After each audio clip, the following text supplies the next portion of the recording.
Also, it means people can hear us now.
Hello, everyone.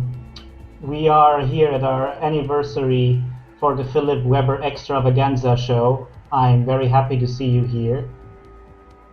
I don't know what we're gonna do today. Probably play some Cyberpunk, but mainly we're doing this so you guys can just, have a little bit of a look at me. Because I thought, you need something nice in your life, see something pretty. And I thought, what better than a few hours of looking at me. I brought Takemura. Where is he? I don't know my hand. Here. So, Paweł just left me this stream, or better, I took it from him, my right. And, well, he won't be here. I don't think he can hear us. I don't think he can watch us. This is a privilege that only you guys are getting. And, well, would be a shame if he would, blow that up. I would not want that. And yes, I see hashtag Team Takemura. That's a very excellent hashtag. I very much appreciate that. And, okay, what the hell is going on, guys? Like, my guest just appears and takes over. Takes over the stream. Okay, like that was very I was just literally looking for my panties, guys, when Philip was talking to you. So I understand. As you can see, Nightbot has spoiled everything already, and Nightbot already posted posted all the socials from Philip. So guys, I'm really happy to see you here today. As you can see, we have a different guest today. My guest is Philipp Weber. He was our acting lead quest designer, and right now I wanted to ask you, Philip. So, Philip, if you could tell us a few words about you. Hello. So I'm very happy to be here in the Philipp Weber show. I've been with CD Projekt since 2013. I started on The Witcher Wild Hunt, then worked, of course, on Hearts of Stone, Blood and Wine, and then also worked on Cyberpunk 2077. And most importantly, I made a really cool demo for a Witcher 2 mod, and that is probably the coolest thing. But I'm probably mainly here because of Cyberpunk. So. Probably. I mean, one thing that you guys need to know about Philip is that he was like a modder of The Witcher 2, and the mod Liaw, right, was one of the things that got Philip hired in the company. So, yes. But more importantly, it got me a sword. I mean, the job is pretty cool, but, I also got Erondite, so, that can't really compare. Exactly. Okay, then I'm really glad, Philip, that you're with us here. You will guys find out actually why Philip is with us, because there's more things that we'll be talking about. I wanted to tell you actually about few additions on the stream. So first of all, as you see, I see that some of you already realized that there are some emotes. Yes, those are my temporary emotes for those that are sub to the channel. There will be better emotes. Actually, they are being prepared. It's something temporary for now. I have a really excellent graphic designer who's working right now on the emotes, so I'm pretty sure that it will be much better. Awesome. But I'm glad that you guys like them. I tried to pick something temporary that would make sense for us. So that's one thing. Second thing, I see that some people realize the chair. Yeah, I love my Cyberpunk chair. Actually, I will be using it right now on the streams as well. I have also changed my setup completely. You can change my specs actually in the About page. They're much better than before, because before basically we had some technical issues in the last stream because I was on call with Miles. In the same time, we had Parsec running, we had stream running, and multiple things, and because of that, it was all very slow. And thank you guys for all the subs and for the sub train going on, for the hype train. Yeah, exactly. Another thing that I wanted to mention to you, because this is another a new addition I wanted to say, is if you look at the bottom of the chat, you can see something as channel points, right? Those that use Twitch know it. I really didn't, but I managed to set it up. So if you click on the chat on the channel points at the bottom, you can see something that is called pow-pows. So basically, pow-pows are points that you can gather on my channel for watching, and you have like various different things. You can like use it to highlight your message, or like ask me to recommend you a reading, or Philip give you a game dev career advice. Talk to you about gathering ideas, behind the scenes story, or a storytelling trick that we know. So if I will see this redeemed, we will try to yeah, hello. We'll try to answer your DLC reveal, Papa Paweł, please. No DLC reveal. Last time, actually, I had Miles here, and we were just asking if he knows anything, but he didn't. But maybe Philip knows anything, actually, about the DLC. I don't know anything. I mean, you don't know anything. I just thought I'm here to talk about myself, so I think that's more interesting than DLC. Just to be honest. I think partially yes, Philip. So anyway, guys, so regarding DLC, it's at the moment when we'll be able to talk to you about the DLC. You will be definitely informed. Now, what I'm doing right now on my second screen, I'm right now running the game to just like make sure we can play it nicely. And it's just in a moment, hopefully, I will have it all prepared for us so that we'll be able to start. Okay, Miles said, Philip, Paweł, that chair is almost as sexy as you are. Is that chair DLC? I have no knowledge about this. Oh yeah, that's your boy Takemura, Philip. Yeah. Excellent, excellent. And you can hear the good morning ICT. Yep, exactly. So, guys, using the occasion, what I wanted to do, I wanted to actually greet our Reds and moderators that are right now with us, because this is something that we didn't do yet, and this is your Takemura is loud. So exactly. So I wanted to mention, so who's with us today? We of course have Ayano. Ayano is our UI producer, and she's a moderator helping with us every week. You can check her out in my recommended streamers. She's streaming Destiny 2. You also of course have Sapphire. Sapphire is also our moderator, and she's my girlfriend, always helping us here as well. Now, aside from that, we of course have our wonderful Reds with us. So aside from Philip, of course, that I already introduced, you have Chivok. Chivok is our community specialist, customer support specialist. Of course, just making sure that all your reports are being taken into account, and we all know about the issues that you're having so that we can address them. Aside from that, of course, we have Miłosz Brzeźniak with us, our amazing cinematic designer. Another cinematic designer who's with us is Vitrian, that's Paweł Ochocki, as well another member of cinematic team. Now we have, of course, Miles with us. Miles was my guest last week, so Miles you of course know very well. And then outside from that, we have Stealthspell. Stealthspell is Despina. Despina is a quest designer in my team. Yes, and that would be, I think, it. It was a long list of people. So I think now I'll turn off. Whoops! I'll turn off the music. We lost Philip for a second. You turned off me. Yes, I have turned off you, Philip. That is very not nice. This is not what I wanted to do. Exactly. But Philip's back. Excellent. Okay then. So we will now go through the game. I'll just put it like as the game is, and I will load our previous save. Let me just pick it really fast.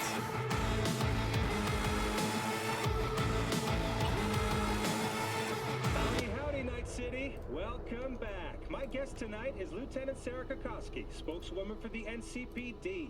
Hi there. Welcome to the show. Philip, you tend to disappear sometimes. I like to keep it mysterious. I made it to the studio without any issues. No Yeah, you like to keep mysterious? Okay, cool. Yeah, now we see the game.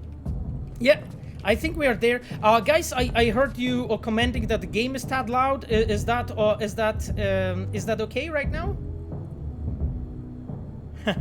Yeah, I haven't been joking about improving the stream. Okay, the sound is perfect. Excellent. Philip, could you say something to us? How is your sound for you? Sound is good. I can hear myself, which of course is very nice for me because I like my voice. Okay then. So guys, one of the things that we really wanted to do. So first of all, that you can see, this is already RDX on.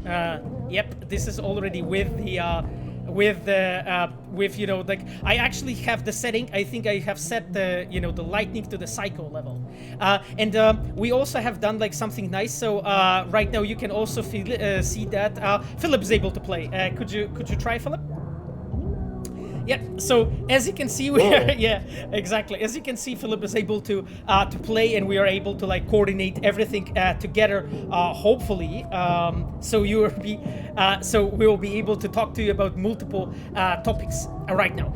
So Philip, let's move on slowly to that groupie. Right. So one thing that we are doing here at this at this moment is we as a designers are slowly introducing you to the feeling of being Johnny Silverhand. And one of the cool things that you can see, what you can hear see here is the fact that there's a UI. Whoa. Wait, I was told. This is. I'm sorry, guys. I was told that you're not seeing the game. I was like, what? I'm sorry, guys. I'm very sorry, guys. I'm sorry. This is. That was. Yeah. This is like much better. Okay. Okay. Cool. You can see the game now. Exactly. Okay. And can you see the game now? I hope so. Yep. Exactly. Okay. So let's go. All right. Yeah. Okay. So I guess I'm playing right now. So you can see as a player, we are like introducing you slowly, to the atmosphere of the whole, of being a Johnny Silverhand, of being this badass rocker boy. And one of the things that we are doing here is the change on the UI level. And let's listen to this amazing music.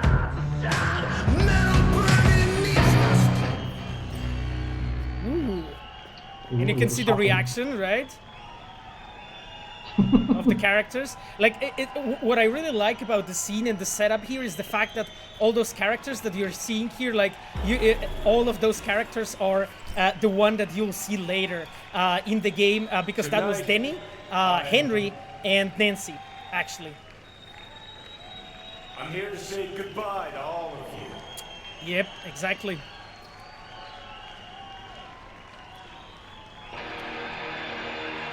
Woohoo! A riff is a pretty good goodbye. Yeah, exactly. And just that.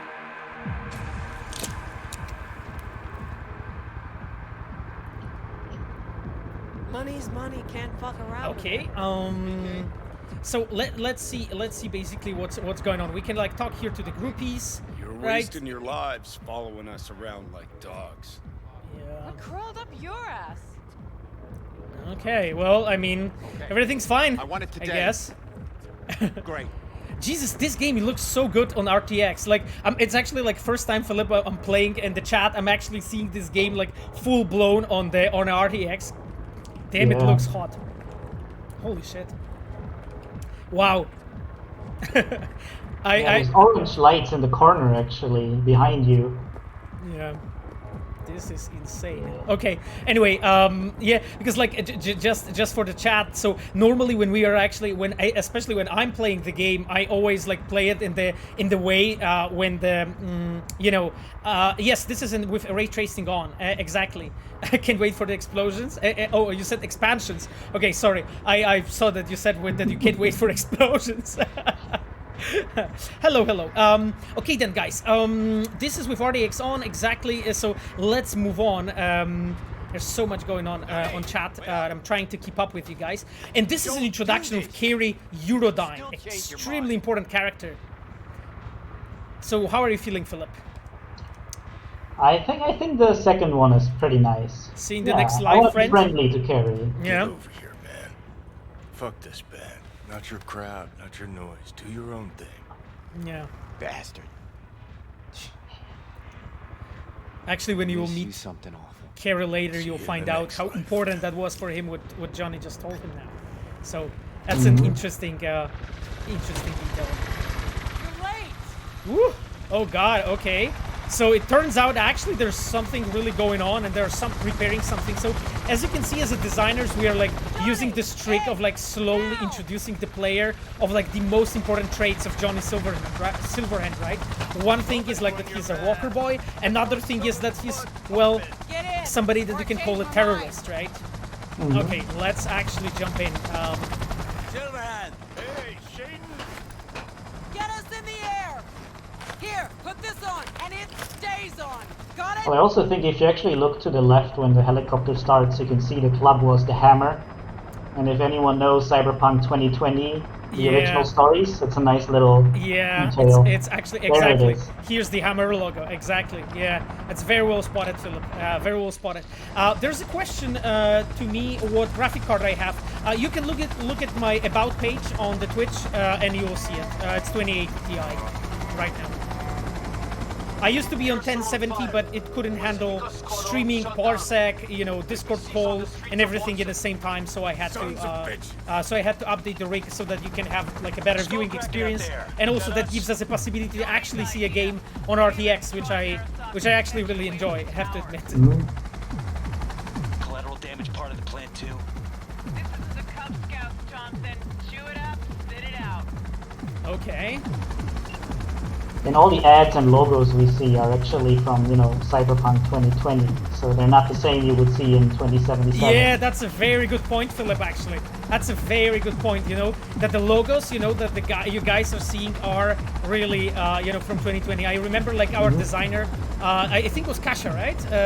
Kasha and Asha, I think they together worked on that to just make sure it's really from 2020. Okay, Philip, are you feeling like taking over here and playing Sure. that sequence? I mean, you know, as long as our buddy Shaitan can keep it up, I'm happy to let him do it. But Yeah, Shaitan's like, oh god, holy shit, Couldn't work so Shaitan. well. What? Okay, let's take over. You know, Alright. so as you can see, it's Philip playing right now, not me, because we are using again the Cyberpunk tech. You know, and, as you can see, like even like a cool detail here, like for instance the you know, the UI has changed, and it's still like a form of a Johnny Silverhand UI, but it's still something a bit different because you are taking control of a turret. So this is something like we've been working on together with our UI designers, with Monika Janowska, of course, our moderator today, and this department that she's producing. We work together to just like make sure that those elements have like excellent feel and so on. And this is important, like, because you can use the UI in this element like as a story building element. Oh god, Philip, you have like fucking wiped them out, man. Yeah, normally I play this game with a gamepad, so mouse is actually nice position. Yeah, I know what you mean. Get the payload on the elevator, arm it, let gravity do its thing.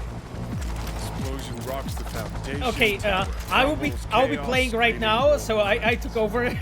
So we are switching with Philip, you know, just to, I guess, keep it more interesting for you guys. Yeah. I just love this music, like just Johnny Silverhand's main theme is just fucking kick-ass. That's rat shit gnats. Mainframe's not your playground, Murphy. Come on. Evac announcement. Yeah, Spider Murphy, that's another one for the fans. exactly. Spider Murphy is another one from the lore, right? Yeah, exactly. Really need me to answer that question? Jesus, Johnny, you've gone off the deep end. And you can see here how the how actually the tension is built, you know, with this music pumping your blood and so on, with the characters, you know, like acting in a way. Okay, Philip, do you want to play? Oh, I can try, yeah, Hey, sure. go on. I actually All like right. the way you play here because you're just always doing like a kick-ass job with this. Yeah. And I remember, like, basically when our quest designer, in this case it was Asha Radomska, working with level designers in Encounter, they were like planning it out, you know, together. And also, like, you can see these moments when actually Spider Murphy is like hacking things, and you can see the spider appearing on the UI. We are actually using this element a few times. You could already see it with the T-Bug, right, Philip? Doing that at the beginning of the game when we were taking care of the rescuing Sandra, right? Yeah, exactly. Woo! Okay. Oh, we're not going yet. I just love this badass reload animations for the Not for the done Malorian. yet. This is Still like, need to feed this Mhm. to sub. yeah, it actually is really Fucking kick-ass. knew it.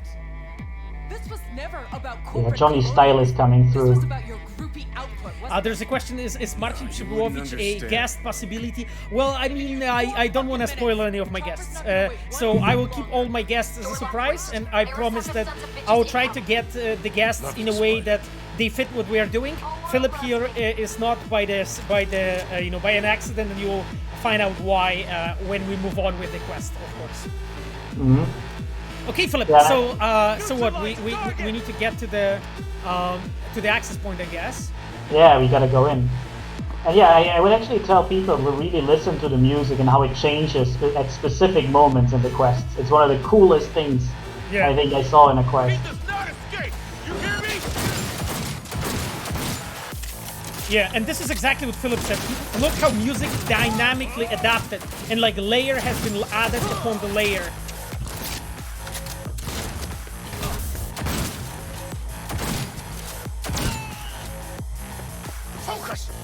I also love the destruction in this area. It's just like so awesome. When they shoot this wood thing and it just falls apart. Yeah.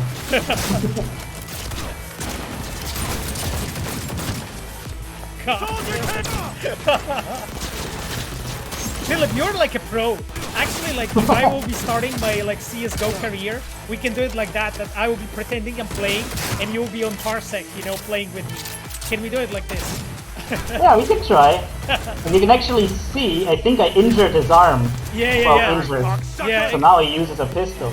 yeah, But exactly. of course, as Johnny, I can evade pretty well. Yeah.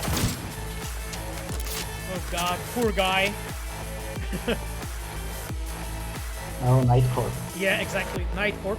Closing in on the axis. That's also like another cool element from the lore, right? Because the Night Corp has been like, let's say, bigger, more prominent in 2020.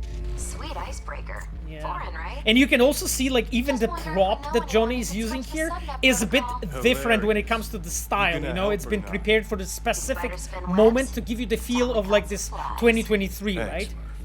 Now, just for good measure. Exactly. Holy cyber cow. And you can see here like how the UI is also used as an element of the storytelling here. When we are actually doing this. Manifesto threatening violence.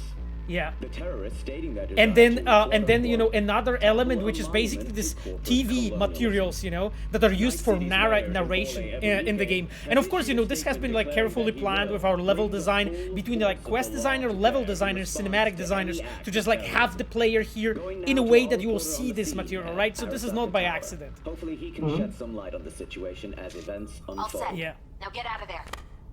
Okay. Let's get the hell out of here, Philip. Alright, Hit the that's roof good. quick. I wonder if we'll ever see this office again. Yeah, very curious actually. Not spoiling it, I think it happens in your quest actually. Oh!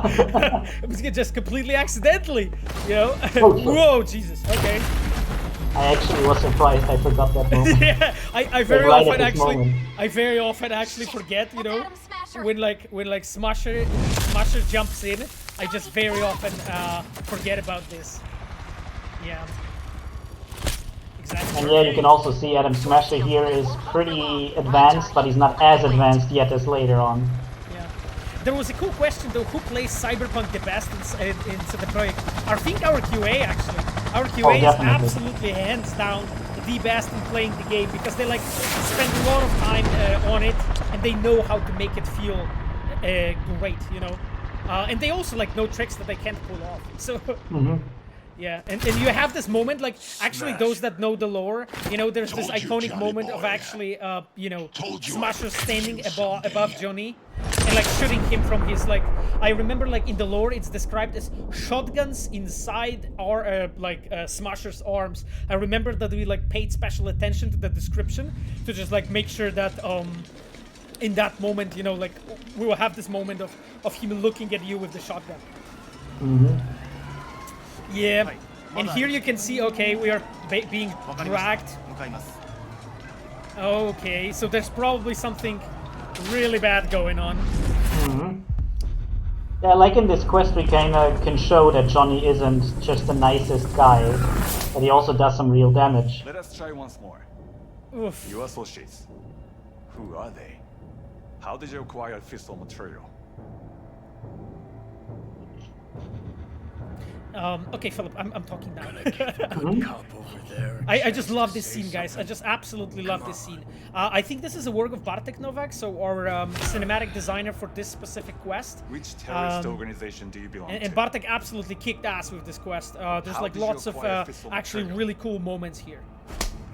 Yeah, and then there's this moment of Johnny being like interrogated by Arasaka. Okay, let's just be, you know, cocky. Oh, I didn't manage to be cocky. Well, so I'm like a cocky silent type. Let's call it, you know. I really love the actor who played Saburo. He did such a good job. Yeah.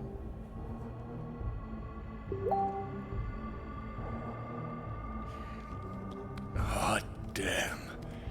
Done and gone. Yeah, and you can like you can see how we are like building the tension here slowly. You know, you can sound this drone. But there are fates worse than death. And this is the element that our like cinematic team's doing pretty often. I really love that, like the fact that, you know, everything that's like kind of put on your head, you can see it in a frame, right? So as a player, I can see this soul killer wrench, I guess, that is like put on my forehead. To bring an end to the madness you wreak. 人は嘘をつき、自分自身を欺く。だが死者は違う。Ugh. 死者は雄弁だが、彼らは決して嘘をつかない。死者の言葉にはつつましさがある。 You can see how like calmly he's speaking, you know, how deliberate he is. And that happens, guys, that happens. You know, we just got soul killed. That happens. Yeah, I mean, you know, it's not too good, to be honest. Okay, well, it turns out we have landed in some new space. You know, this is the first time we're actually showing to the players something that we did the cyberspace, right? And this is this effect that you have here. This is called the point map, right? So or pixel map. This is basically like it's being like drawn over the geometry of the game here. Right, so let's move on. Let's see about what happens. Who's the stranger? Right, and you can see, you know, how deliberate we are as a designers and the narrative designers. You know, like with leading you through this, right? We want you to go slowly through this. Like, there's like so many, like I would say, fairly simple tricks here, but it all goes together well. I think to the like it leads us up to that point of actually meeting him for a first time. And listen to the echo of my steps, right? Okay, let's check our stranger. And you? Who are you? Yeah. He's probably been in there for a while. Yeah, I suspect so. Yeah. Okay, and you can see our system is rebooting, and this is, I think, an excellent moment to like point out, you know, how the how UI, how big UI how big of a part UI plays in like building this game. You know, this moment when actually everything reboots, and we just see, you know, this moment when you know, everything is like loaded back, right? Okay, let's just remove that sheet that's above us. Okay, let's try to move it again. Oh God. It's like... Oof. Okay. Like, as you can see, like just those like cyberspace glitches and so on. Everything. Yeah. Exactly. And it like slowly stabilizes, right? When he actually starts to like feel it, and it's like municipal landfill. There's this like timestamp, you know, that appears here. It's like a trick for us as a designers, you know, that we are using to show you that that basically the change of the place happens, so that as a player you can like localize yourself in the space. And here, like, I particularly like this moment, right, because you have like the the specific buttons, right, to crawl and so on, to just make you like really feel like this. Okay, Philip, you want to play this moment, because I think there's the introduction of the guy that we've been talking about before. Oh, the guy, sure. Yeah. Exactly, and you can see here like that there is just a conscious, like I would say, narrative effort put into making like this feeling of like V really like crawling and trying to get back on her feet and trying to again actually stand up when everything is like glitching and so on. And that was like customly done for this specific moment to make you feel really that you're like experiencing this moment of actually, well, your own death, this moment when the Arasaka technology is like bringing you back, right? Yeah, and here's this mysterious guy and the Dexter. Now listen, dog. I have done exactly what you asked. Yeah, so I really love this moment. Oof. Yeah. Yeah, I really love this moment. How calm and collected Takemura is. Arasaka-sama, お父様の殺害犯を見つけました。この女で間違いありません。はい。1時間後には着くかと。Help me. Yeah. Quiet. And you can see that some dangerous person has found us, right? Some very dangerous and very special person has found us here in this. Who made this quest? This quest was made by Joanna Radomska. Asha is actually with us. She's a senior quest designer. She is actually with the studio since, The Witcher 1, right? So she is one of the most experienced people actually in the whole team. Yeah, Rome Kanda did an incredible job in the Goro's voice. Yeah, I absolutely agree. Yeah, absolutely. Guy is just a badass as Goro. And he's also a really nice guy. You can check him out on Twitter. Yeah, I really like him. Exactly. But yeah, I like the feeling that throughout the whole prologue we showed Dexter as, this big kind of Night City guy, a big deal. But then, when you deal with Arasaka, he's suddenly very small. Yeah, exactly. Oh, and this is the sequence I really love. It's just it's just a kick-ass moment. Oof. It's just like the way, because this is a work of Asha Radomska cooperating with Bartek Novak, with our cinematic designer. It's just like a badass sequence when they like drive here. And I don't know if you guys realize, but do you remember those three, I would call them twins, from one of our early trailers? I remember like when people were thinking, who those guys are and so on, they were sitting at the back of that taxi, Whoa, oh god. Takemura is driving like a madman, man. He's better in this than me. Yeah, he knows what he's doing. Yeah, Philip, just don't die. Yeah, I don't think V is particularly healthy right now. No, definitely is not. Definitely. Woo. Okay, that was good. Managed to do it. Yeah, this image, oh god, that is the badass moment. Like this, when he jumps off, on the car. And yeah, I remember like how many issues we had with like building the sequence and so on to just get it to this state. But I'm actually so happy at the end that it worked, that it turned out so well. And of course, like a lot of people ask us, of course it's a kind of a small homage to Terminator, of course.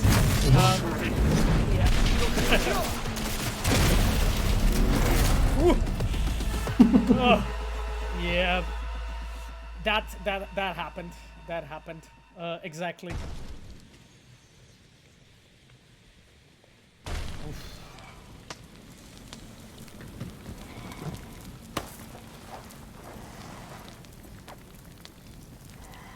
Don't you dare faint again. There's a question, how many foreigners work in CDP right now?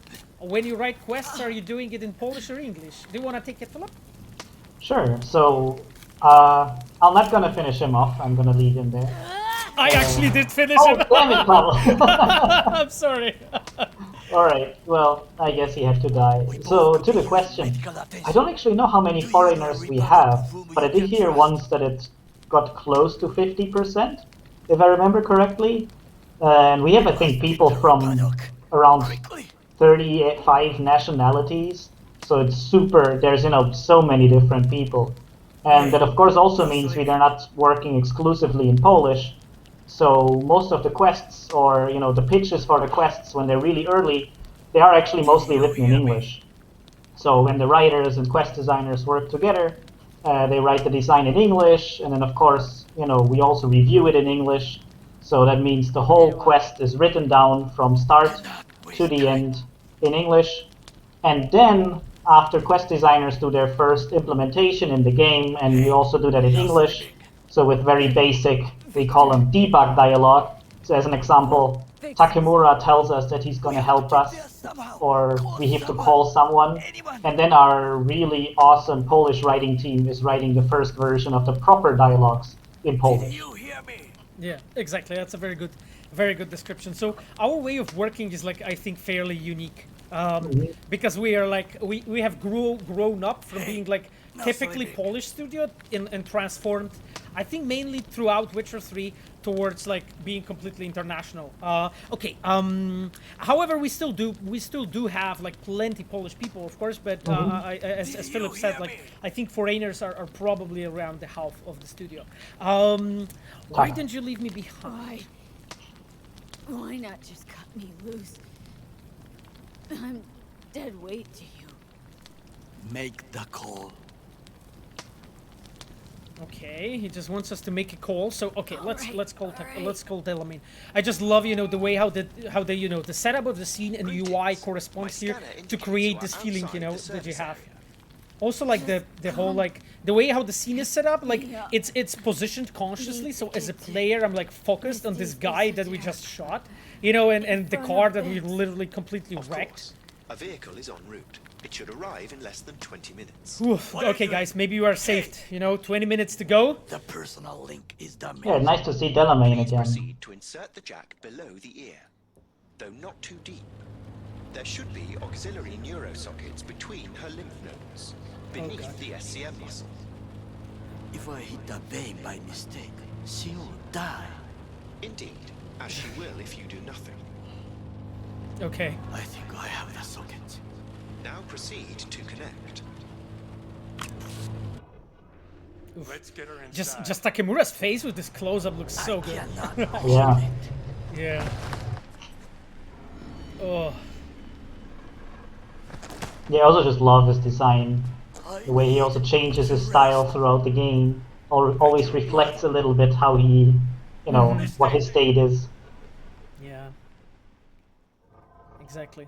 And then you can see basically that in this whole sequence is constructed in a way that throughout this cuts, we slowly tell you the story of V being shot, then V slowly recovering, then V being saved, then V being back with her friend who's Victor Vector in this case, helping him and so on. So we slowly as a designers construct this sequence that sort of I would say in a fast way, but in the same time believable. We can present to you this moment when you're slowly brought back among the living. Mm-hmm.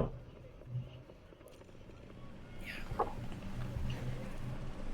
And you can see here how deliberately the black screens are used. So the moments when actually V closes her eyes. This is not an actual black screen as you see in the movies, but this is actually her blinking, right? Yeah, you can see it here, right? It's actually V waking up, and I'm just really amazed, because this is primarily work of our cinematic team, and it's really absolutely kick-ass job in this sequence here.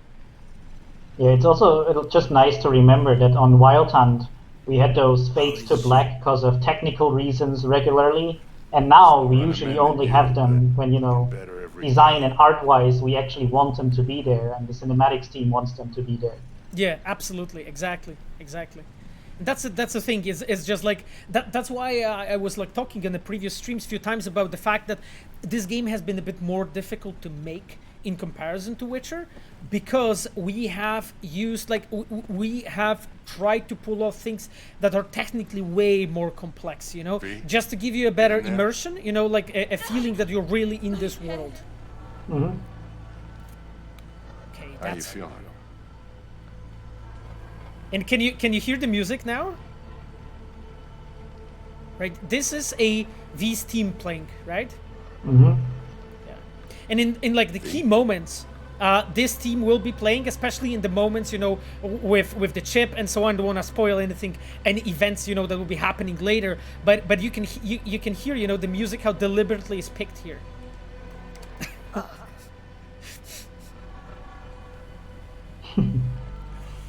Yeah, well, okay. That needed to be said. I don't know, Vic. Here's the rain, and I'm seeing shit.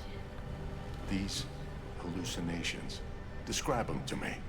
Blinding lights. It's loud. I'm on stage and almost can't breathe. Yeah. I'm so damn full of.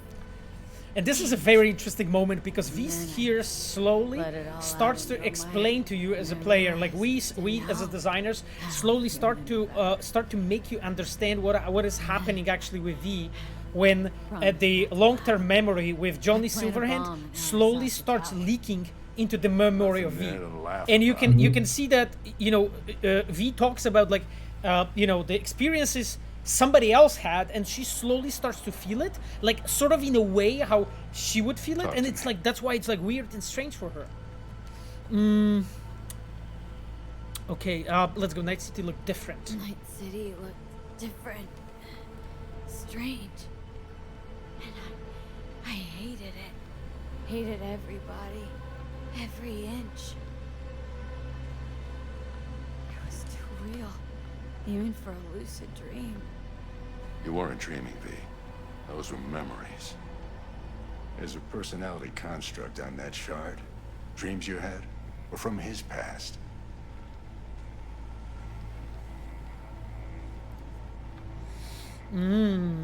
Okay.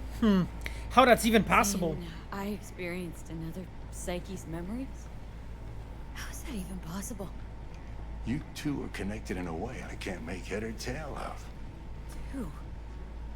Me and who? Who's the other? Johnny Silverhand, the terrorist. Real talk of the town back in my day. Oof, and you can hear like, okay. Anyway, that's not what's important right now. You know, and it's an interesting element, you know, here, because here as a designers we are sort of like consciously telling you, okay, you know, you have a real asshole in your head, you know, like you find out that this guy is horrible, you know, that actually has been implanted to your head. Philip, there's actually a really excellent question, I think, to you, which I kind of like. Maybe you would like to take it. Tell us about Takemura cyberware. What can it do? We never see full Goro Takemura in combat form in the game. Talk to me. So yeah, basically, before that chase that we just saw, Yorinobu had Takemura cyberware turned off. And you can kind of see by the 3 super high class, you know, mantis blade wielding assassins they're sending after Takemura, that he's usually a pretty dangerous guy. So let's, you know, imagine, you know, I think in terms of his cyberware, he would have most of the cyberware that Oda has, that you're, you know, fighting against later, just, you know, a little bit better, because he's, you know, Saburo's bodyguard and not Hanako's. And also, you can always remember, Takemura is the guy that actually trained Oda. So, to be honest, it was really important for us to find a really good moment to turn off his cyberware, because otherwise he would be pretty overpowered. Because, you know, Saburo doesn't have an army of bodyguards. He only has Takemura. So he has to do a very good job. And actually, during development, really early, before, you know, we gave Takemura a name, we usually just called him, you know, Cyber Ronin, or only Ronin. Yeah. So we always thought that, you know, his cyberware would be very, let's say, melee based. So as a little extra, I can, as an example, say that we always imagined that the katana that Oda uses, the Jinju Maru, that you can actually get from him, originally belonged to Takemura, and he gave it to Oda, to his pupil. So yeah, we had some thoughts what kind of cyberware he uses. But also, I have to be honest, a lot of the amazing cyberware, as an example, in his neck, it's purely based on our amazing character team coming up with awesome ideas. And I'm always just really stunned when I see what they do. Yeah, absolutely. I mean, it was a really amazing answer. So guys, right now I think you can understand why Philipp is here, because in this quest we will soon going, of course, we already met Takemura and so on, and Philipp was the one of the quest designers that spent a lot of time working on the Takemura's background and so on. So that's why he's actually able to tell us all of those spicy details and information. Okay, let's move on with this conversation with Vic. Doubt you can top the terrorist in my brain. I think you can top the terrorist in my brain? Biochip. It's basically a bomb. Fuse lit already.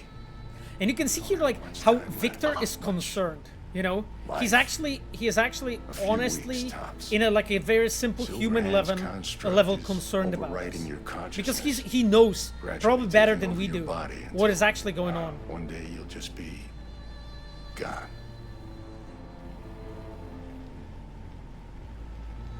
V, it's important you get all this.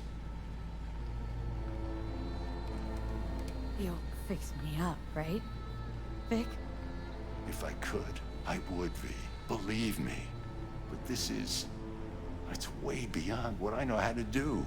Yeah, that's the thing, the best, Vic.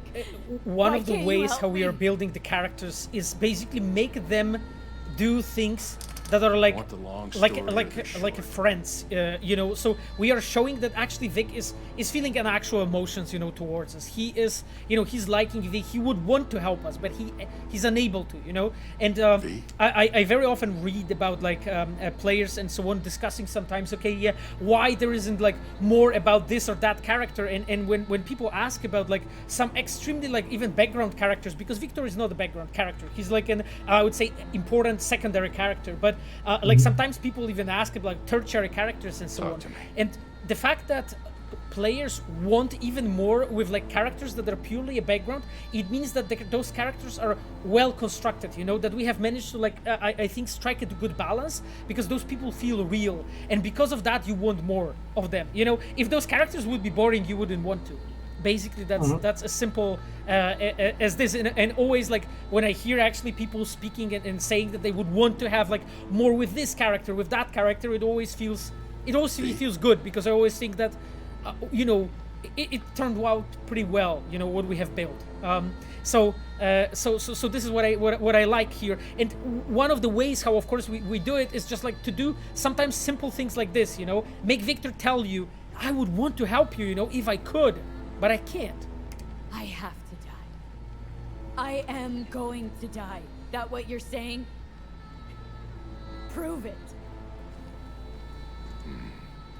Dex shot you, right? The bullet damaged your chip slot and your brain. The biochip revived and short-circuited you.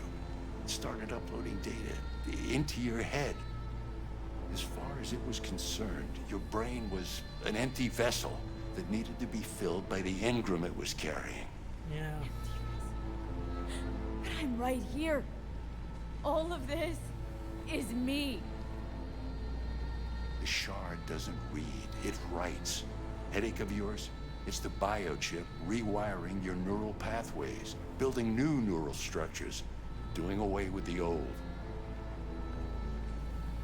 Yeah, I really love how this dialogue is written, because the thing is it's a very difficult thing, very difficult dialogue to write in general, and our writers did a kick-ass job here. I actually don't remember who wrote this dialogue specifically. Maybe you, Philipp, do? Talk to me. No, I don't remember. I remember that Ashbiana Radomska was from the quest side, but writer I also don't remember, but it's just in a really excellent way, because look at it, guys, how complex it is to explain the concept like that. and that writer actually managed to pull it off, you know, putting it together. Bloomby, yeah, I see your message that you wanted to say that you appreciate that we are doing this. Thank you so much for saying this. It's honestly a pleasure. So you know, it's honestly a pleasure. Yes, and as you can see, Michał and Vitrin pointing out right now on the chat, it's still Bartosz Nowak who was working on this scene specifically. There was actually a funny question to you, Philip. What if Takemura took V to fingers, not to Victor? I have to admit, putting myself into Takemura's headspace, I'm not sure Takemura would like fingers very much. He would probably leave very quickly before fingers would, you know, do anything. I don't think Takemura has enough, let's say, humor, or at least, you know, that kind of humor that fingers appreciates to deal with him for very long. Exactly. Like when we will be playing, you know, when you guys will be playing together with me further, we'll eventually get to fingers and, discuss that topic. There's another question. Do you agree with Vic's assessment that V only has few weeks tops, or is he wrong and the game takes place over a bit longer period? It's an interesting question. You know, the thing is, like, because the game is like set in open world environment, we had to make into account the fact that player can take a various like different length. So player can take different time, you know, to actually reach that point, you know, to push that. So he didn't have to be, so he couldn't be too precise. But in the same time, what we had to do as a designers was to make sure that actually, the Victor is not always completely correct, because that's also like important thing, you know, that we are building inside you as a player the belief that not everybody is always right, and it does not mean that they are lying. Sometimes they can be simply wrong and they don't know about that, right? Okay, let's ask about it, because that's an interesting thing. We have seen that TV material. I don't know if you guys remember, I think it was my second stream when we played it, that there was this shard actually exactly about this, there was this TV ad exactly about this shard. Fuck. I remember this thing, saw it on TV. Oh, what was this stupid slogan? Soul something. Secure your soul. That's it. It's just supposed to let you communicate with constructs. Maybe, but this is a prototype by the look of things. Somehow made it out of Arasaka labs.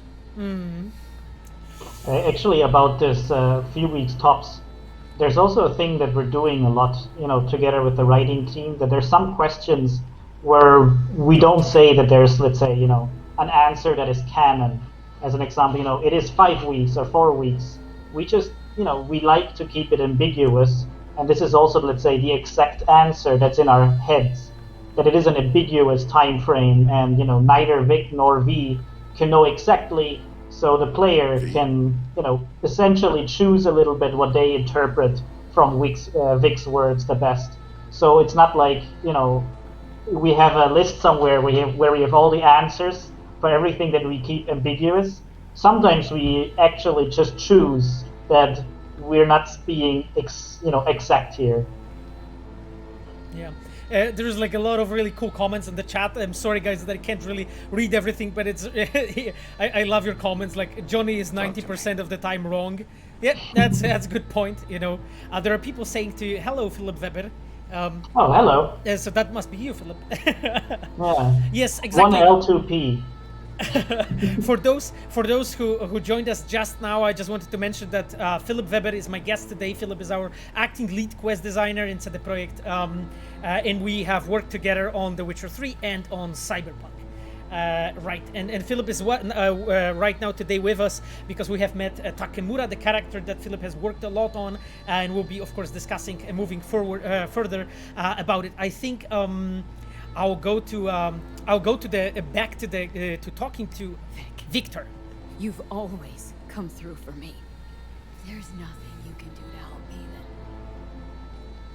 What the hell do I do? Tell me, please. Vic. Yeah. I wish I knew, kid.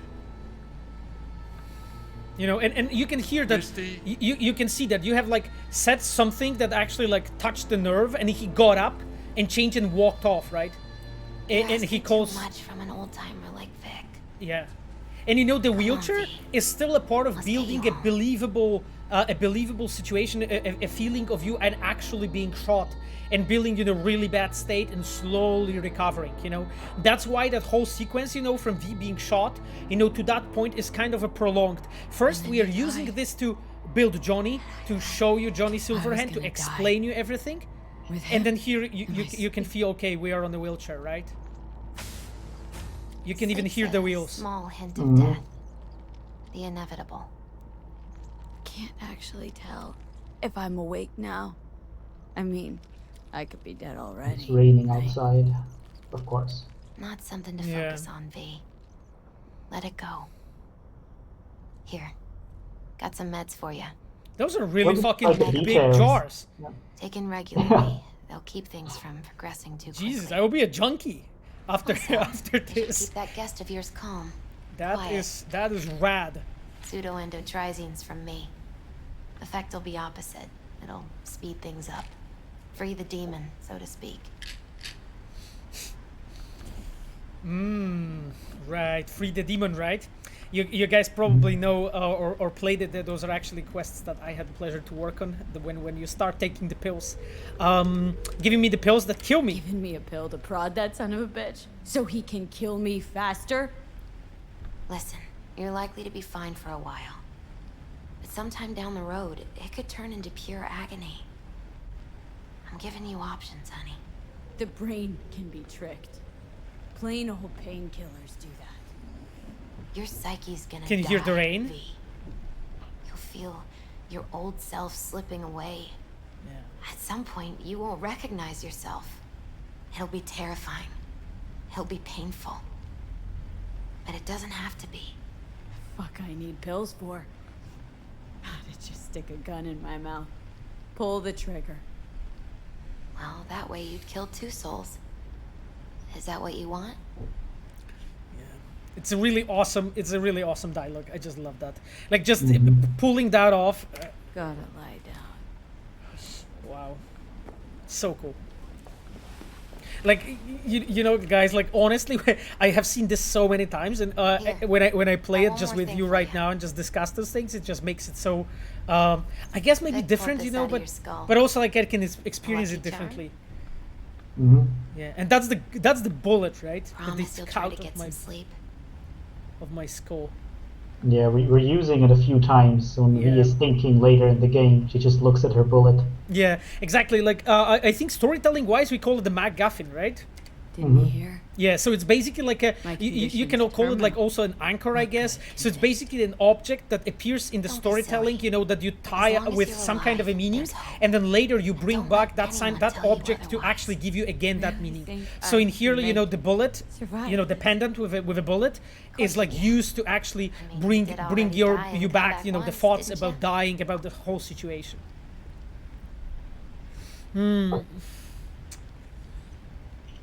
Let's ask about Jackie. Wait.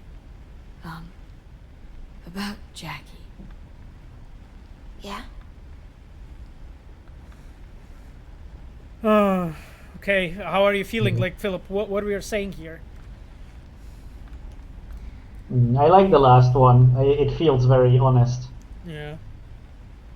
You guys feeling this too? Like the last one? So fucking sorry he's gone. I'm so fucking sorry Jack's not here anymore. Yeah. Jackie was special. Really spiritually rich. He touched so many people with his love. Don't worry. He'll be around. You know, the fact that she speaks about him like this is even more painful. Life is so beautifully powerful. Just looking at her eyes right now. So much more powerful. There's a lot of emotion in there. Yeah. But right now, you need rest. So sleep. Please sleep. Yeah, you can see, you know, how like facial expressions and, you know, eyes and behavior of eyes, you know, pays attention. And, you know, that just a small thing, you know, that she looked back at me, you know, when she was like going with the wheelchair, right? She just like looked back, you know, just making sure that I'm fine. It's just like so. Like that's the thing, you know, sometimes like when you're like setting up the scenes and so on and like directing those things, those small touches, they matter so much. like actually like making somebody like look at you in the correct moment and so on, and like, you know, rise up their eyes, you know, and look away, and it's just tiny gestures. They actually give so much more like feeling of an actual alive person, and it's super important to use those things right. And you know, this is of course, you know, as I mentioned multiple times, like primarily work of our cinematic team to you know, to put those things in. Oh, and I see that from Reds also, like Ero has joined us. Ero is our quest designer. I just have seen him on the list. Good to have you, Ero, with us. So let's go to actually. Before you continue, there's also just one thing I want to say, because you know, people are writing, you know, Philipp is Takemura's dad in the chat. Actually, also to what you just said, one of the awesome things of working in our place is just that there's so many really creative people working on these things. So let's say even when we're just talking about Takemura quests that I worked on, you know, there was also the writer David Koteya, who, you know, wrote such awesome dialogue with, you know, Hideshi Hino, but also, you know, for specifically what we saw now as an example on my Takemura quests, we had a cinematic designer, Szymon Słowikowski, and there's always so many things that, you know, come together with those, you know, three people working together on, let's say, the scenes, where everyone just adds, you know, I would say an equal part, because, you know, a lot of the, let's say, you know, faces Takemura gives you, or, you know, the glances, they can say as much about his character or about you than, you know, let's say my backstory or, you know, David's dialogue would. So it's always, you know, the nice thing is always you have these, you know, you have many fathers and many mothers, and, you know, when they're a good team, they can do cool stuff. So that's why, you know, specifically with these cinematics, it's always amazing to me when I haven't worked on a quest and I see those details, you know, when Misty looks back, because it always tells so much story without, you know, someone actually having to write a line. Yeah, exactly. Philip, there was also an amazing question. I'll go to sleep, but you can answer this one to you, actually, because who came up with the Takemura selfie idea? Oh, that was actually me, yeah. I once saw Takemura's face from below and kind of thought it looked like, you know, one of these dad selfies. And then it honestly just ran from there. I talked to Shimon, who was cinematic designer, of course, for, you know, these quests. And he gave me, let's say, a collection of 15 Takemura selfies with, you know, him looking flirty or him looking awkward. And we, of course, chose one that looks the most like, you know, a dad picture of him being surprised. Gotta get out of here, understand? Okay, guys, let's do this. And I'll kill anyone who The asshole is here. You included. And you can hear the music, right? It's this thing is called the stinger. So, you know, something that goes up in the music suddenly is supposed to like bring up your attention to something. Need a smoke. It's what they sometimes spray before the ad break starts.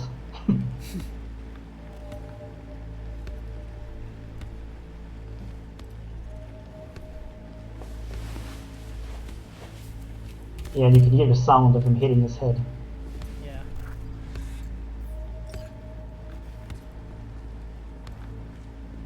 And this is the first time when you can actually like see him like this and talk to him like that, and that whole interaction is like so great. Like I absolutely love it, like what the what our cinematic team did on this, and you can like exactly as Philip said, like you can hear him bang his head on a wall.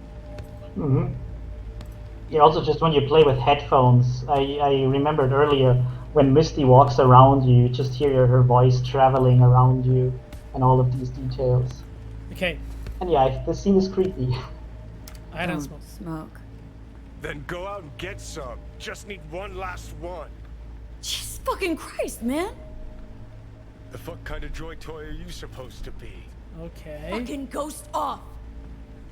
So as you can see, we are actually trying to do everything for you as a player, not really to feel, you know, any compassion towards him or, you know, like not really like him, you know? Mm-hmm. Yeah. Yeah, for me it's also, you know, I know Keanu from so many roles where he plays, you know, mostly, you know, a lot of poor good guys. Yeah. But as Johnny, like, he can show some, you know, some real asshole behavior, and I love it. Who And you you- work for? Start talking. And you can see here, you know, how the animations are mimicked, right? And you can see there actually personalities merging slowly, right? You can see that there is basically two entities controlling the same body, like the same pathways in the brain. And this is basically crafted to make you look and see and feel and understand it as a player. Thing out myself. No, wait. And you can see he tries to take out the chip, right? He tries to take out the chip and V zones off instantly. Yeah, now the pixels come in. Chip doesn't like that. Yeah. I'll take control. I'll find a way. And you can see, you know, like V banging like her face on this glass window, you know, just because Johnny is like basically trying to kill her, right? He's like trying to end her. And he's trying everything he can actually to do this. And this, because why we are doing this, we are actually first, of course, you know, trying to depict him as strong as we can, you know, like it's like basically using like a very strong brushes of paint, you know, on a fresh canvas, kind of. Like you want to give like a very strong character traits first, you know, to just like draw that character. And we want to, of course, you know, show also that shock, you know, that Johnny is experiencing after being like woken up, you know, because he was dead, right? He was on that engram. And he's like suddenly waking up, having partial control on somebody's body, but there is also somebody else, V, in that body. And I really love that like storytelling moment, that idea. You know, I think it was Marcin Blaha who told me this once, our story director. Marcin said that he wanted like at this moment to start this something that he calls a conflict for the body.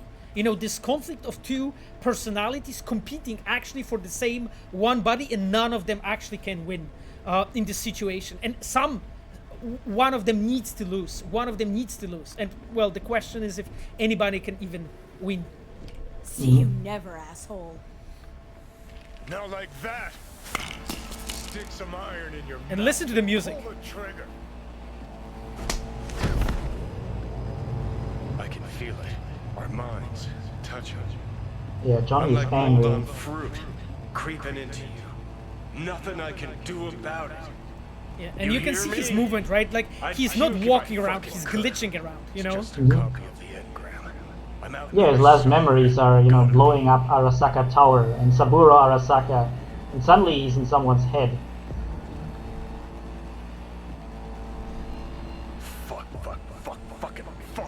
Yeah, you can see just his behavior, like, he's just like a pure psycho, he's just losing his shit, you know, right now. Not really knowing what the hell to do at this given moment. Yeah, he's as confused as V. Probably, you know, quite a bit more, actually. Yeah.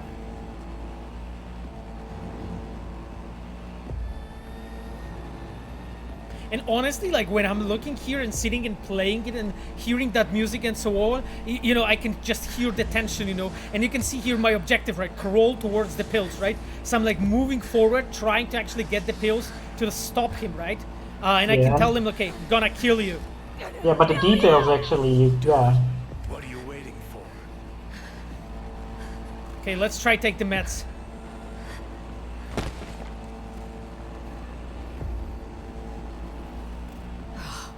Fuck me. So we have managed to like crawl to the pill, you know, so something that should at least suppress him. But he's probably not gonna be gone for long. Yeah, I suspect so. All depends. Oof. Time for a shower.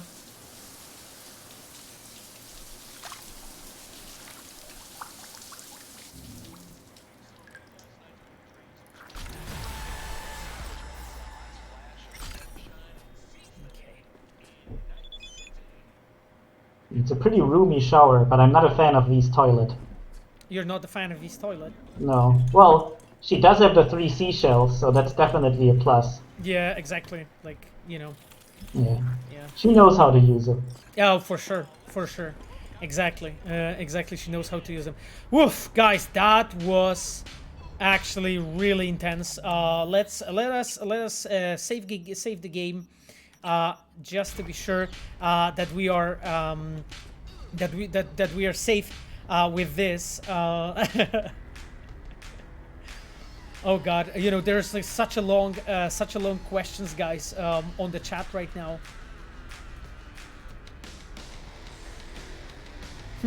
There's a question. I wonder how does it look from Johnny's perspective. For example, when he is teleporting, how exactly is he choosing the location? What do you think? That's an interesting question. Do you want to take it, Philip? Yeah, I'm actually wondering. There were some thoughts that we were having. You know, what it means to be, let's say, a singularity or an AI or something that's not quite exactly the same that Johnny is, which is they're not really limited by a physical body. So when he thinks he's going to go somewhere and he's not used to being this kind of engram, he just appears there because that's how fast his mind works, and he doesn't need a body to walk there. So we kind of imagine that when Johnny actually walks and moves, he is mostly doing that for us, because he of course doesn't have to.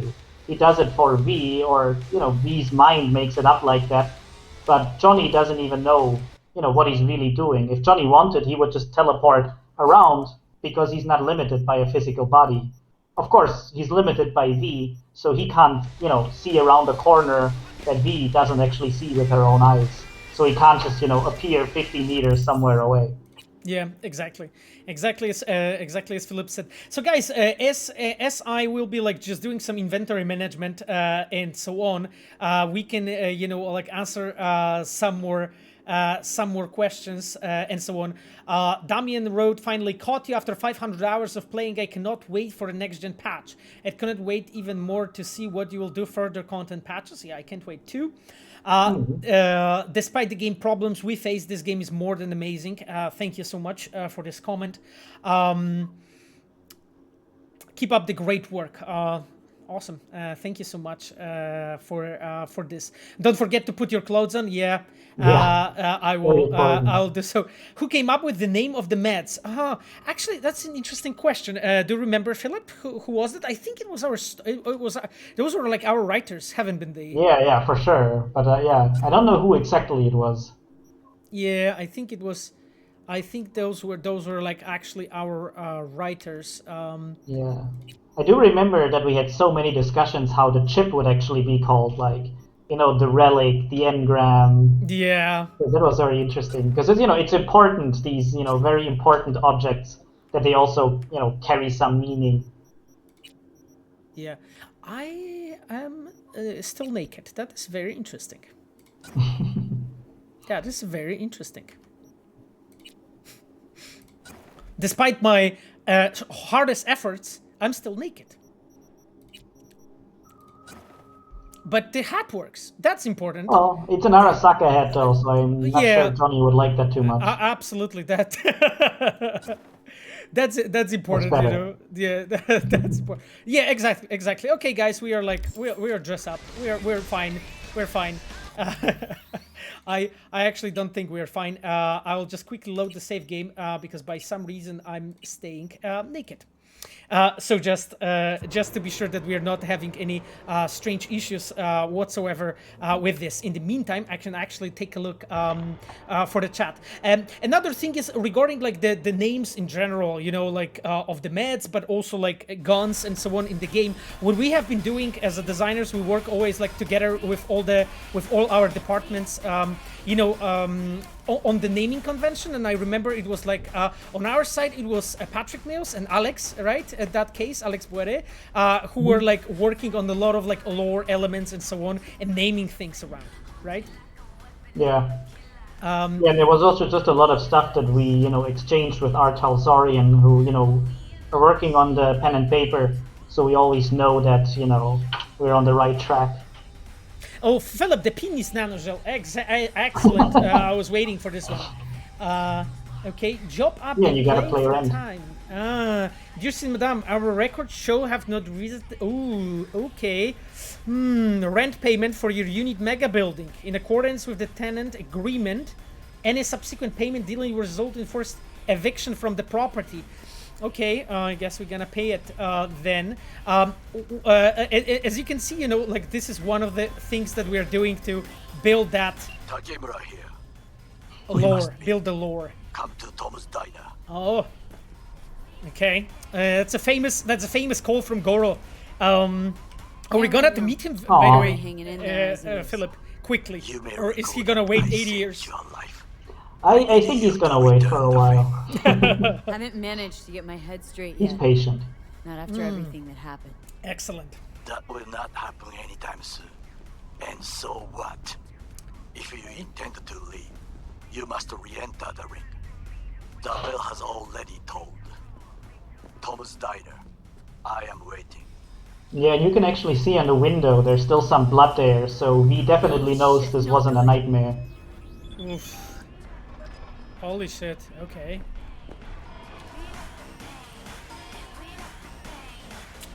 Okay. We have our vehicle to collect. That's good, I guess, you know. That will work out very well. Oh, wow. Like, I think our phone got online and we just, like, got so many messages instantly. The best weapon against capitalism is uninterrupted meditation. I think Johnny would have a different opinion on that topic. You think so? You think so? Okay then, Philip. So how are you feeling when it comes to jobs? Because we have like bunch of side jobs actually, where we could do. Maybe you would like to do this? Visit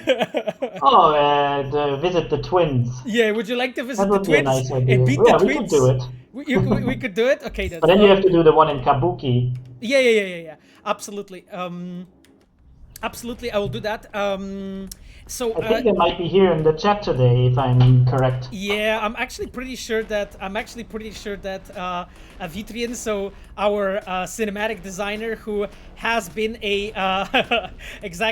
who has been like a father, I don't know how to call him, a person that we have used to scan basically to create the twins, and I think Vitrian is actually still with us. No, he is not actually anymore. Oh, I pity. Well, anyway, he hates his quest. No way. Yeah, I was always very proud showing him videos of punching him in the face.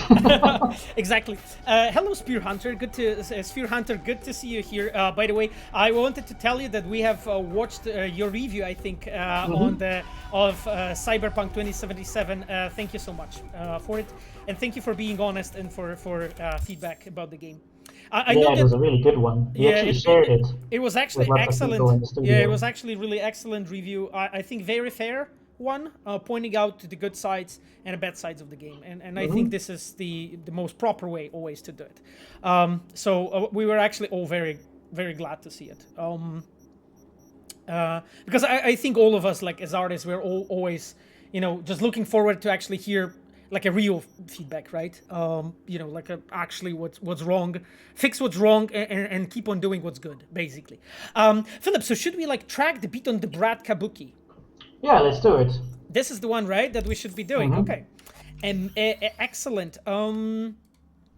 Okay. Oh, sorry. I'm just I have just alt tapped and I can't. Sorry, because I have so many different applications running that I'm getting like I'm confusing things sometimes. Okay then, let's move on then. Actually, like when you closed it, I saw one question that was huge. Oh, we know you're in there. Philip, you wanna play this? Yes, let's play this. Let's play it. Despina, I know we have you on the chat. Just open up. Yeah. We came here as colleagues, nothing else. Haven't heard from you in a while. We're worried. No, now leave me alone. This is one of the examples of those like events happening in the night city where you can actually experience something I'm the bad guy? going I'm on not the one who's holed up, playing the attention whore. and presenting, like different sides.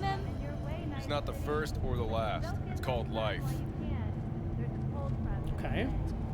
Yeah, I like these quests that just feel like, natural life happening, and you can take part in it. Yeah, and by the way, on the chat, like Despina is our quest designer. She is working with us quite some time already. Despina did a bunch of minor quests in the game, so like those, for instance, this one.